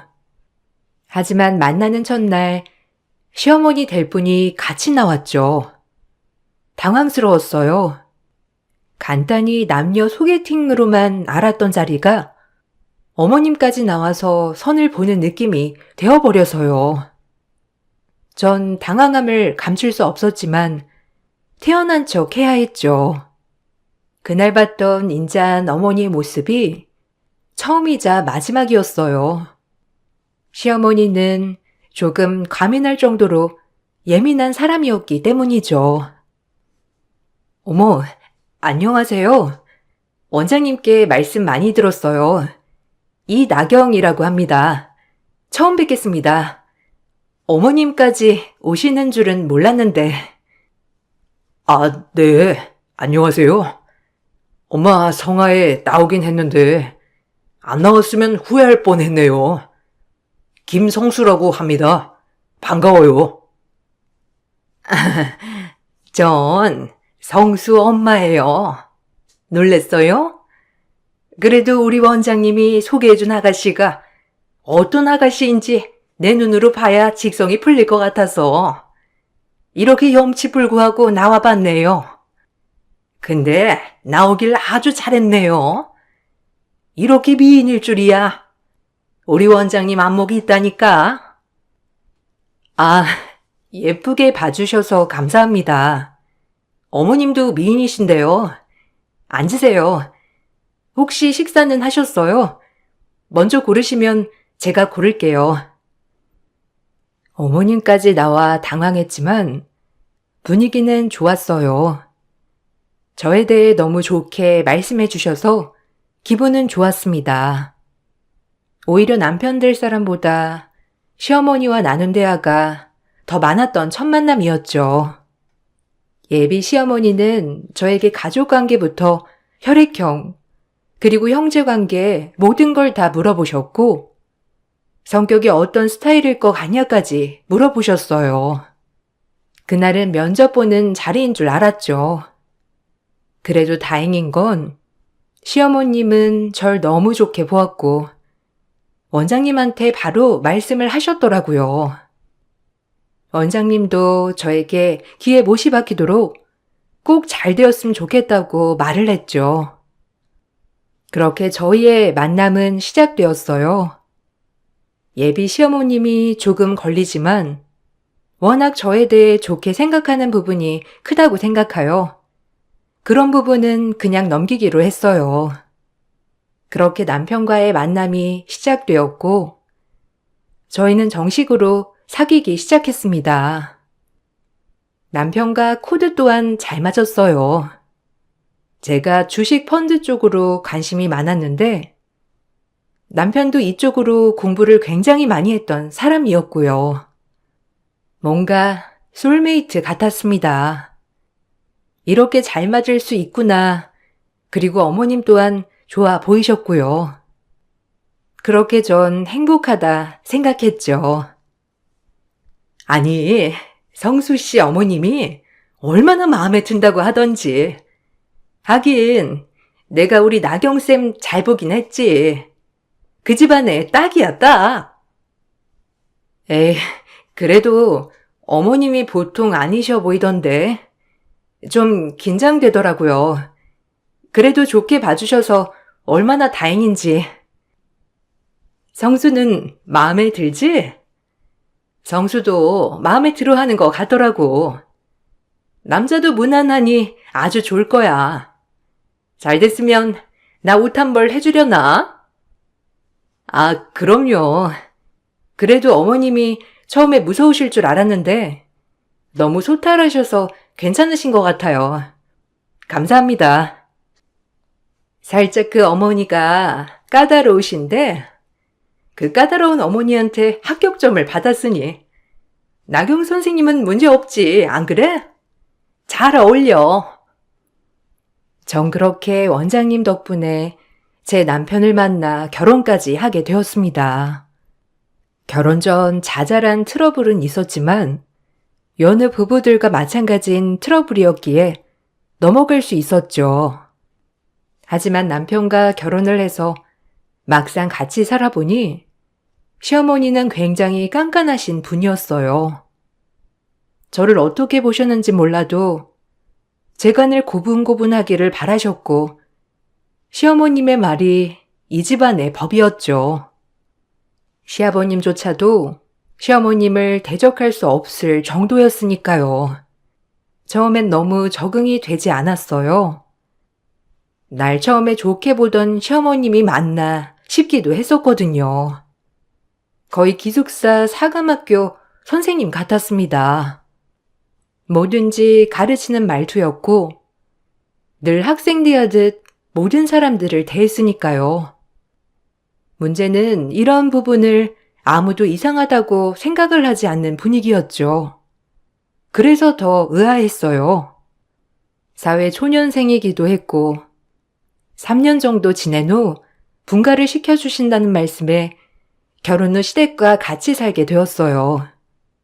아버님조차도 어머님 눈치를 많이 보고 사시더라고요. 왜 첫 만남 때 저를 보러 나오셨는지 이제야 하나하나 이해가 가게 되었죠. 집에 들어오면 무조건 옷부터 갈아입고 움직여라. 사회복 입고 그렇게 돌아다니지 말고. 아참, 너네 시아버님은 안 들어왔니? 이 양반이 어딜 갔다가 아직까지 무소식이야? 아유, 정말 복장 터지게 한다니까. 예, 그리고 집에서 그렇게 달라붙는 거 입지 말아라.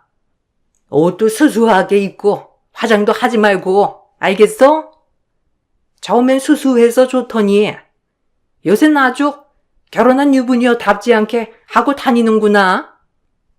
아무리 세상이 달라졌다고 해도 넌 유부녀야. 유부녀면 유부녀답게 하고 다녀야지. 안 그러니? 네? 아, 어머님, 요새 다 그렇죠 뭐. 그리고 저는 화장을 하는 게 제 마음이 편해서요. 옷은 신경 쓸게요. 하지만 화장까지는 제가 알아서 하게 내버려 두셨으면 해요. 성수 씨도 저 화장하는 걸 더 좋아하기도 하더라고요. 어머, 얘 말하는 것 좀 봐. 그래, 요즘 애들이 다 그렇지 뭐. 아줌마는 어딨니? 이 아줌마는 시장 다녀온다더니 어디 간 거야? 시어머니는 항상 신경 과민이었어요.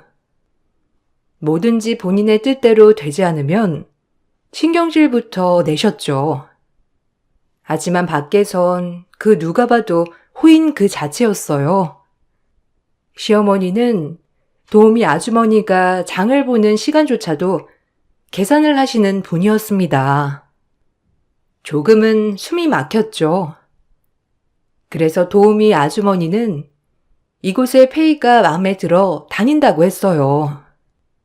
가끔은 저에게 힘들 때 얘기를 하기도 했는데 제가 들어오기 전엔 더하면 더했지 덜하진 않았다고 했고요.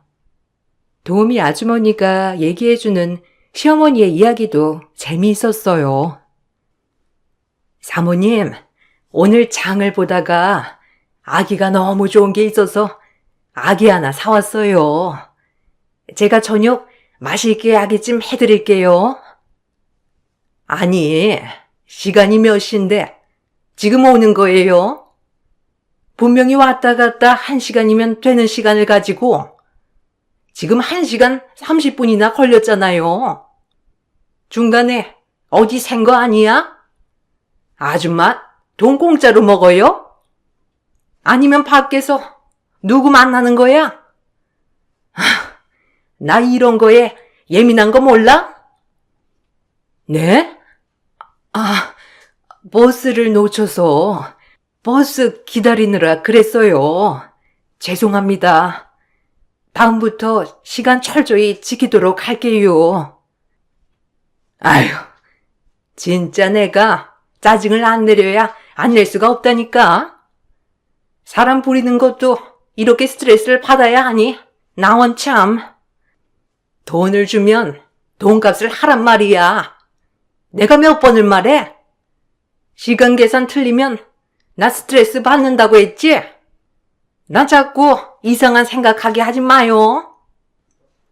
제가 봐도 시어머니는 도우미 아주머니에게 요구하는 조건이 제가 봐도 매우 까다로웠죠.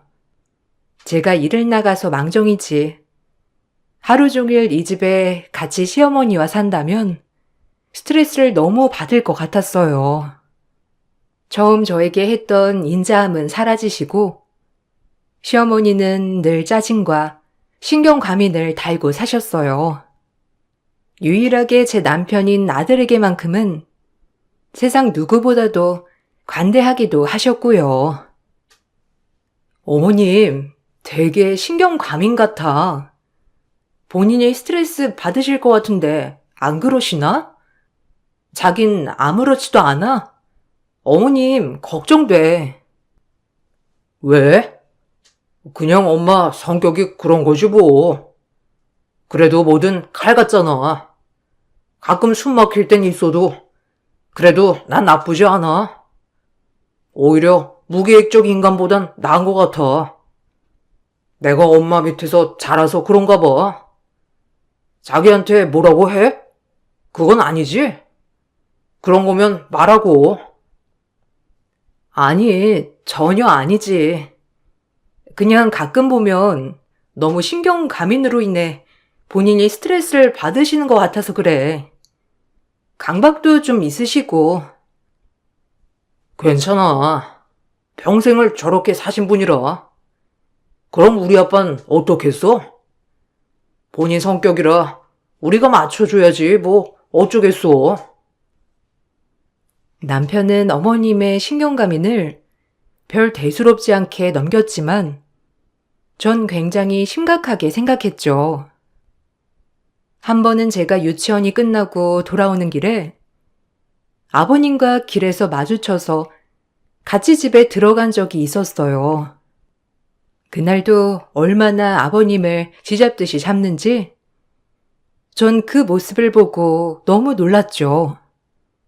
아버님은 한두 번 있는 일이 아니라고 대수롭지 않아 했지만 전 꽤 심각해 보였거든요. 아니, 어떻게 둘이 같이 들어와? 어? 아니, 새아기는 걸어 다니니까 그렇다 해도 당신은 차가 있는데 왜 걸어온 거야? 중간에 누구 만난 거 아니에요? 나 속일 생각 마. 당신 충분히 차 타고 올 시간인데 왜 굳이 걸어왔으며 중간에 걸어서 누굴 만난 거야? 아, 또 왜 이래? 오늘 그냥 아침에 운동할 겸 사무실까지 걸어갔어. 그래서 걸어온 건데 내가 이걸 굳이 해명해야 해? 말이 안 되잖아요. 왜 굳이 걸어갔냐고요, 그러니까, 어? 오늘 이 아줌마도 걸어서 시장 갔다고 하는데 둘이 뭐 있는 거 아니야? 아, 진짜 미친 거 아니야, 당신? 그 정도면 병이야. 작작해. 참나, 한두 번도 아니고 CCTV 동네에 있는 거 다 보던지. 전 문 앞에서 바로 아버님을 다그치는 어머님의 모습을 보고 정말 놀랐어요. 그리고 어머님의 상상력에 대해서도 말이에요. 제가 끼어들 일은 아닌 것 같아 조용히 방으로 들어왔지만 제가 살면서 정말 겪지 않을 일이라 정말 놀랐습니다. 얼마나 아버님을 의심했으면 매번 아버님은 저렇게 그냥 아무렇지 않게 넘어갈까 생각도 들었고요. 어머님이 정말 신기했죠. 그리고 저녁 식사 준비를 도우러 주방으로 내려갔는데 어머님이 아버님을 들볶다가 이젠 도우미 아주머니를 들볶기 시작했더라고요. 아니, 아까 시장 갔다가 20분 비었잖아. 그때 우리 남편 만난 거 아니야? 남편이 차 안 가져간 것도 이상해. 안 그래? 아니, 사모님, 왜 그러세요? 아니라니깐요. 참 한두 번도 아니고. 저 이러면 일 못해요. 제발 작작하세요. 아니라 이거지? 내가 둘이 눈빛 보낼 때도 이상하다고 생각했는데 끝까지 발뺌한다 이거지? 그래, 좋아. 아, 어머님. 아까 저 유치원 영양사 선생님이랑 장 보러 갈 때 아주머니 마주쳤었어요. 아주머니는 장 보고 있었고요. 그래? 오늘은 그렇게 잘 넘어갔다 이거지? 내가 아주 이것들 걸리기만 해봐라. 당신 오늘 새아기 때문에 산 줄 알아? 제가 더 죄송했어요. 도우미 아주머니도 시어머니의 이런 행패가 한두 번이 아닌 듯 그냥 넘어가셨지만 불륜녀로 몰아가는 게 얼마나 기분 나쁘겠어요. 그래서 제가 더 죄송스러운 마음에 일부러 아주머니에게 말도 시키고 기분도 풀어드리고 했어요. 아, 기분 나쁘시죠? 어머님이 약간 신경과민증이 있으신 것 같아요. 그래서 그런 거니까 그냥 그러려니 해주세요. 아니야, 됐어요. 뭐 한두 번인감. 아휴, 저것도 병이지. 사장님만 불쌍하지. 맨날 철이 들볶이고. 아니, 그리고 결벽은 얼마나 심한지? 닦은데 또 닦고 또 닦고. 에휴, 보고 있으면 아주 기가 찬다니까. 내가 작은 사모님한테만 하는 말인데 하여튼 저것도 중증 환자요. 안 그래? 얼른 분가할 수 있으면 분가해요. 혹시라도 불똥칠라. 아들은 멀쩡한 것 같은데 왜 저러는지 몰라. 다행히 유쾌한 도우미 아주머니는 그저 대수롭지 않게 넘겼어요. 그래도 아주머니 성격이 참 서글서글하니 다행이다 싶었어요. 그리고 전 늘 집에서 시어머니 눈치를 봐야 하는 일상이 적응이 되어가고 있었죠.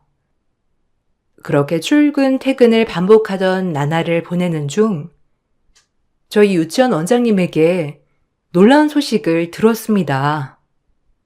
저희 유치원을 후원해온 사람이 저희 어머님이었다는 말을 들었죠. 아무리 넉넉한 형편이라고 하지만 이렇게 유치원을 위해 계속 후원을 해주셨다는 게 제가 아는 어머님이 맞나 싶었으니까요. 그리고 여러 보육원에도 후원을 해주시고 계시다는 소리를 들었을 때 뭔가 놀라웠습니다. 어머, 몰랐어? 며느리라 알 줄 알았는데. 어쩜 우리 후원 회장님이 또 좋은 일을 아무도 모르게 하시고 계셨구나. 나경 선생님 시어머니가 그렇게 대단한 분이셔. 이 보육업계에서는 큰손이지. 얼마나 사람이 좋으셔, 안 그래? 자기는 같이 살아서 알 거 아니야. 집에서도 오나 하시지? 자기는 시집 잘 간 거라니까. 어머, 며느리 몰랐다는 게 감동이다. 아, 그러게요. 어머님이 후원하고 계셨다는 거 전혀 몰랐어요. 아, 그래서 원장님이랑 알게 된 사이시구나. 그래도 보육원을 후원하고 있다는 거는 진짜 놀라운데요? 와, 저도 어머님이 다시 보여요.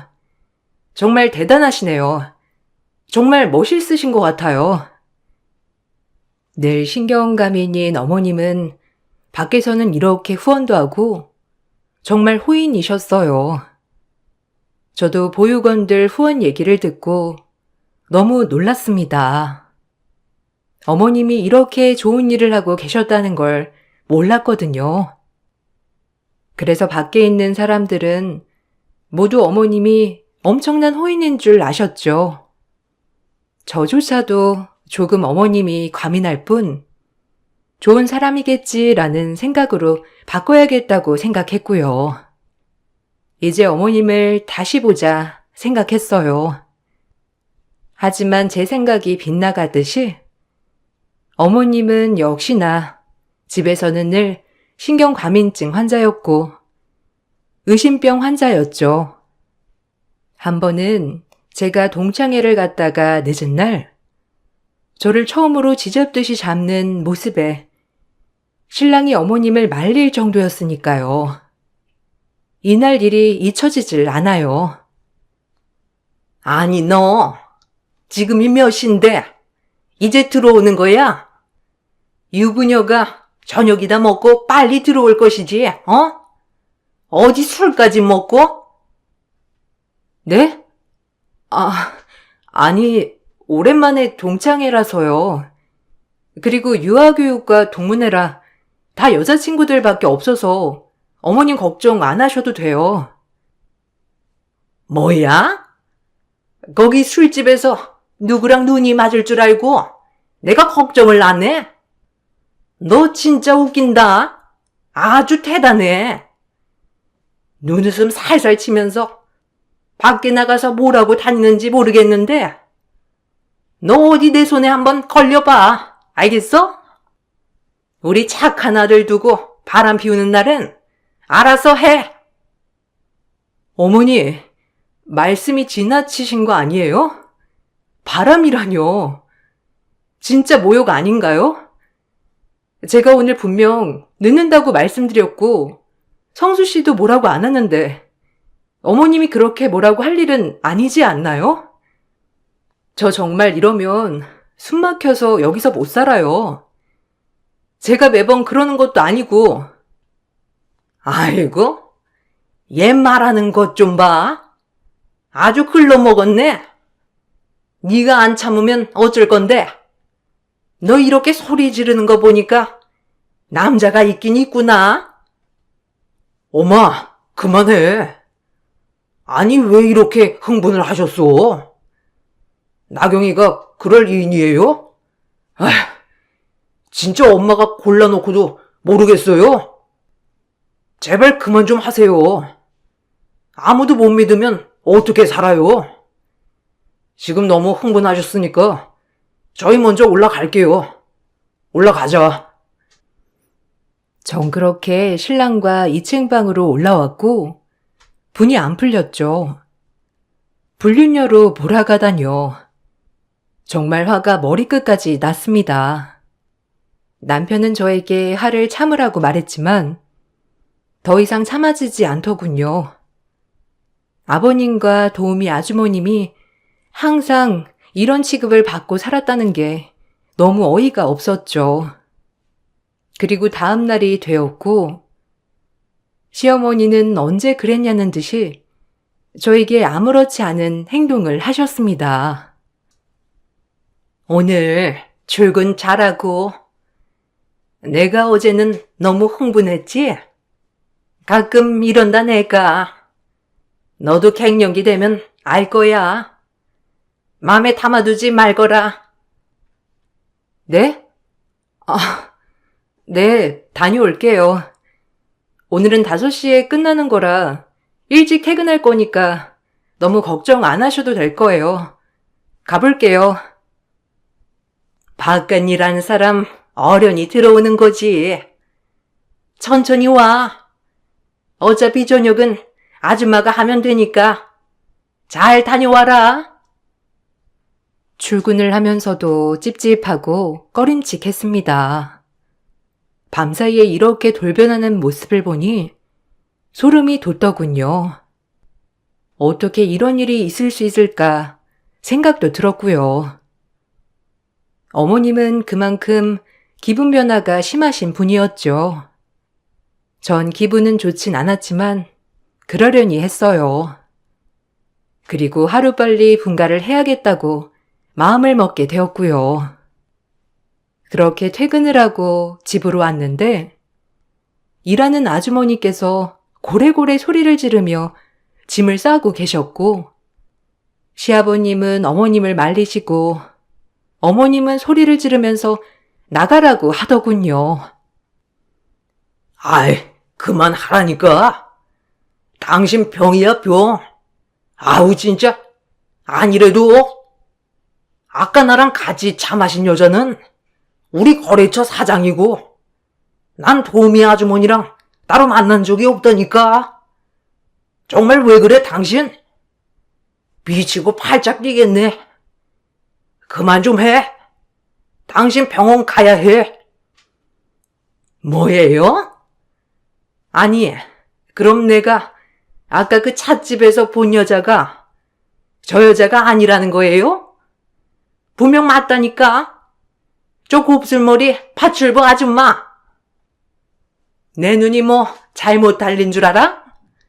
아니, 아줌마가 말해봐 당장. 오늘 낮에 시장 갔다가 내 남편 만났지?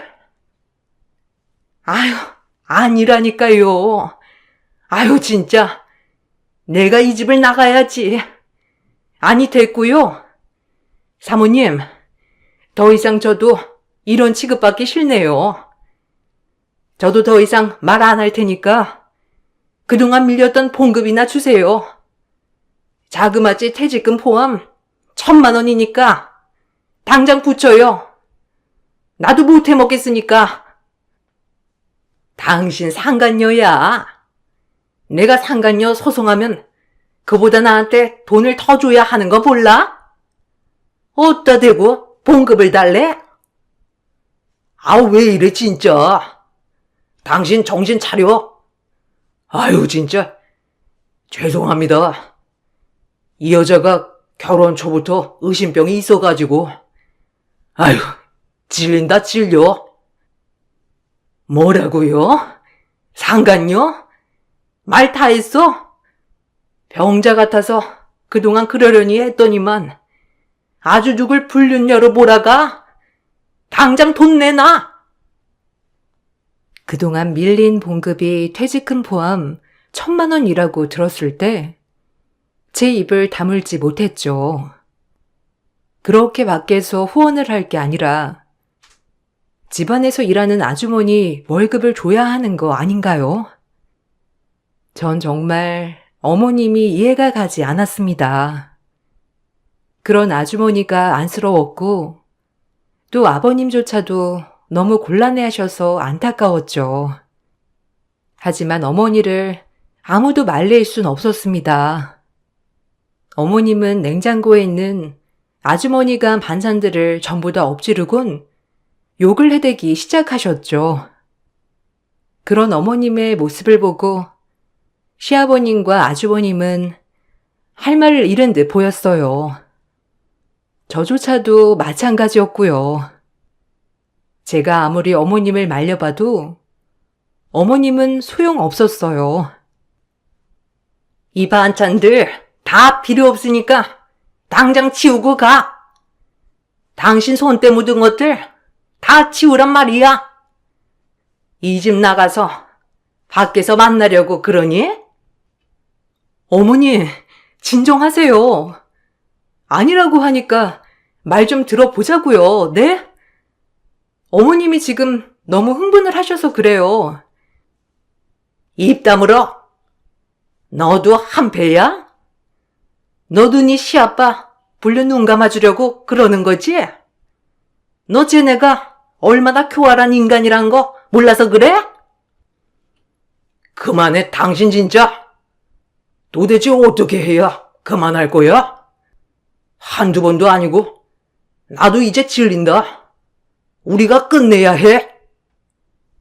아니, 그만하세요, 사모님. 정신이 빠져도 유분수지.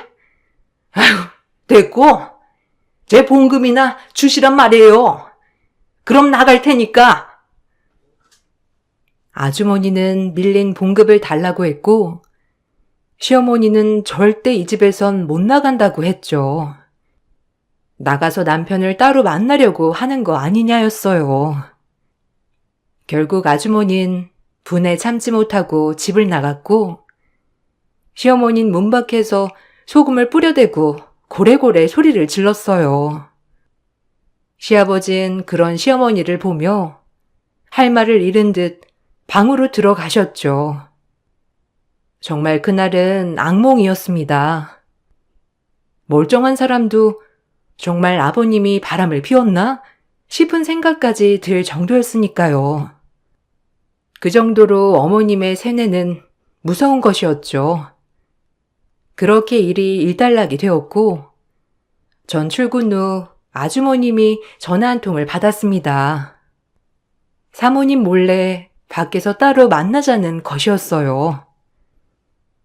작은 사모님, 저예요. 도저히 큰 사모님이랑은 말이 안 통해서 혹시 밖에서 따로 뵐 수 있을까요? 드릴 말씀이 있는데. 네, 그럼요. 죄송해요. 일 너무 잘해주셨는데. 그럼 제 점심시간이 1시니까 이따 뵙도록 할게요.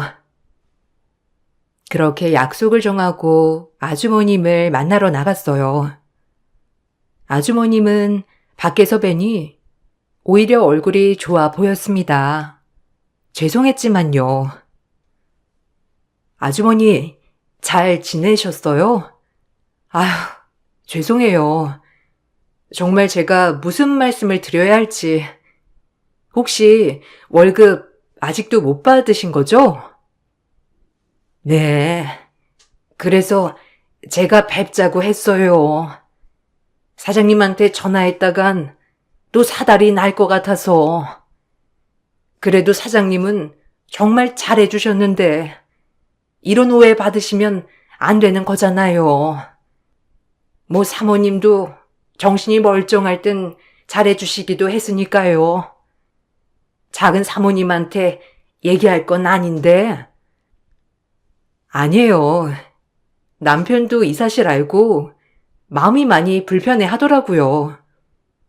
그래서 그런데 제가 먼저 전화드리고 챙겨드렸어야 했는데 일단 제가 가진 돈 500만 원이에요. 이거 먼저 드릴게요. 그리고 나머지 500은 마련하는 대로 바로 드릴게요. 남편도 이 내용을 알고 있던 터라 저에게 혹시라도 아주머니를 만나게 되면 돈을 주라고 하였고요. 전 일단 제 사비를 털어 아주머니에게 돈을 드릴 생각을 하고 있었습니다. 뭐 제 돈이 남편 돈이고 남편 돈이 제 돈이니 그런 건 생각하지 않았고요. 그 돈을 가지고 있다가 오늘 아주머니를 만나기 전에 이체해 왔죠. 당연히 받아야 될 밀린 봉급 중에 일부였으니까요. 아주머니는 제가 챙겨드린 밀린 500만 원을 받아들고 감동하신 눈빛이었어요. 돈 얘기를 꺼내려고 했지만 미리 주었으니까요. 아이고, 제가 오늘 돈 얘기하려고 했는데 마침 사모님이 이렇게 준비해 주시니까 제가 너무 감사하네요. 아니에요. 제가 미리 챙겨드리는 건 당연하죠. 아주머니도 일하신 금액이 있는데 당연히 받아야 하는 돈이기도 하고요. 아유, 정말 작은 사모님, 사장님, 그리고 도련님 다 너무 저에게 잘해주셨는데 죄송하네요. 제가 버티질 못해가지고. 아니요, 절대요. 저도 이해해요. 그동안도 많이 버티신 거죠. 에휴, 그래도 좋으신 분이긴 한데 예민하시고 뭔가 하나에 꽂히시면 그렇게 마음대로 생각을 하는 경향 때문에 그러신 것 같아요. 죄송해요. 그래도 너무 그동안 잘해주셔서 감사해요, 아주머니. 아유, 고마워요. 그렇게 생각해줘서. 작은 사모님, 제가 선물 드릴 건 없고 뭐 비밀 하나 말해줄까요? 해드릴 게 딱히 이것뿐이에요. 네? 비밀이요? 뭔데요? 너무 궁금해지는데요? 뭐 어떤 건데요? 집에 관한 거예요? 아니면 개인적인 얘기? 아주머니 입에서 나온 말은 완전 초대박이었습니다. 전 너무 놀라 입을 다물지 못하였죠. 그것이 사실이라면요. 그 삼진전자 있죠? 그거 주식 좀 사나요? 내가 이거 절대 어디서 공유 안 하는 정보인데 그동안 작은 사모님이 내 얘기도 많이 들어주고 잘해줘서 해주는 얘기예요. 나 어디 가서 말 안 합니다. 그리고 사장님께 감사하다고 전해주세요. 아주머니가 한 말은 주식을 좀 사놓으라는 거였어요. 이 말만을 남기고 아주머니는 사라졌죠. 전 가뜩이나 주식이나 펀드 쪽으로 관심이 굉장히 많았기 때문에 믿져야 본전으로 나머지 주식을 아주머니가 말한 주식에 몰빵하였습니다.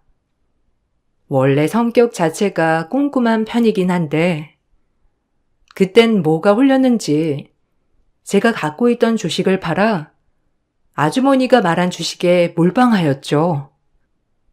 결과는 정말 대박이었습니다. 초대박이었죠. 아주머니가 말해주신 주식 정보로 인해 제가 대박이 났어요. 전 아주머니에게 전화로 감사 인사나 만나서 감사를 표하고 싶어 전화를 해봤지만 없는 번호라고 하더라고요. 나머지 500은 당연히 입금해 드렸고요. 정말 한 치 앞도 모르는 인생이었습니다. 정말 하늘에서 주신 천사 같았죠. 갑자기 선물을 주시고 어디론가 떠나신 느낌이었어요. 여보, 나 대박 났어. 지금 주식 얼만 줄 알아? 이것 봐. 어떡해. 나 심장 떨려서 지금 몸둘 바를 모르겠어, 자기야. 헐, 지금 이게 수익 몇 %야? 헐, 수익 2000%? 아, 이게 말이 돼? 아니, 이런 정보는 어디서 한 거야? 도우미 아주머니가 나 알려주신 거 있지? 그동안 고마웠다면서. 아니, 근데 연락이 안 되셔. 감사 표시라도 해야 하는데. 전 그렇게 갑작스럽게 떼부자가 됐어요. 저도 믿기지가 않았죠. 워낙 주식에 투자한 금액이 컸기도 했고, 단기간에 돈방석에 앉게 됐습니다. 전 일단 이 돈으로 제가 제일 먼저 하고 싶었던 아동보호시설에 기부를 좀 했죠. 그리고 나머지 전부 현금화하여 조그만 신도시에 상가를 구입했습니다. 안정적인 수입을 위해서요. 믿기지가 않았죠. 그리고 제 꿈이었던 유치원을 설립했어요. 오래도록 일했던 원장님 품을 떠나 제가 단독으로 사업자를 내서 시작했죠. 시어머니도 제가 유치원을 열었다는 걸 제일 반가워 하셨고요. 그렇게 전 유치원 원장이 되었습니다. 어머님도 축하해 주셨고 아버님도 축하해 주셨어요. 그리고 전 조심스레 어머님께 분가 이야기를 꺼냈죠. 아무래도 이젠 정신적으로도 조금 자유롭고 싶었거든요. 어머님, 저 혹시 성수 씨랑 분가 한번 계획해봐도 될까요? 어머님이랑 먼 곳은 아니고 그냥 동네에 알아볼 건데. 분가? 왜? 나가서 뭐 하려고 분가를 하려고 하니? 아직 3년도 안 채웠잖아. 그 문제는 좀 두고 보자. 에이, 분가시켜. 이렇게 애들이 독립적으로 잘해나가고 있는데 당신은 참나? 이제 나랑 둘이 살아요, 아주. 나도 당신이랑 안 떨어지고 집에만 있을 테니까 애들도 없이 어때? 그래야 당신이 안심을 할 거 아니야. 안 그래? 우리 둘이? 그래, 한번 너네 분가 생각해보자. 어차피 가까운데 살면 내가 들여다볼 수도 있는 거고 성수도 말했었고. 아버님의 적극적인 권유로 저희는 분가를 하게 되었고, 어머님은 아버님과 하루 종일 붙어 계시다가 지금은 정신과 치료를 받고 계세요. 신경과민성과 더불어 의부증에 대한 치료요. 아무래도 집에 아무도 없이 아버님만 계시니 조금 더 안정을 찾으신 것 같기도 하고요. 그래서 요즘은 어머님의 증세가 조금 나아지셔서 저희 집에 문제가 전혀 없게 되었죠.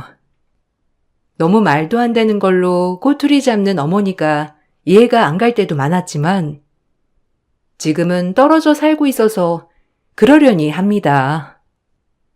완벽히 좋아지셨다기보다는 조금은 덜 하려고 요샌 노력도 하시고 병원도 잘 다니시고 계세요.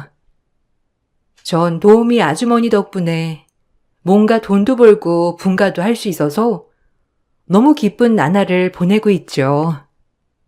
제가 그냥 지나가는 호의를 베푼 것이 도우미 아주머니의 좋은 정보로 인해 제 인생이 달라졌습니다.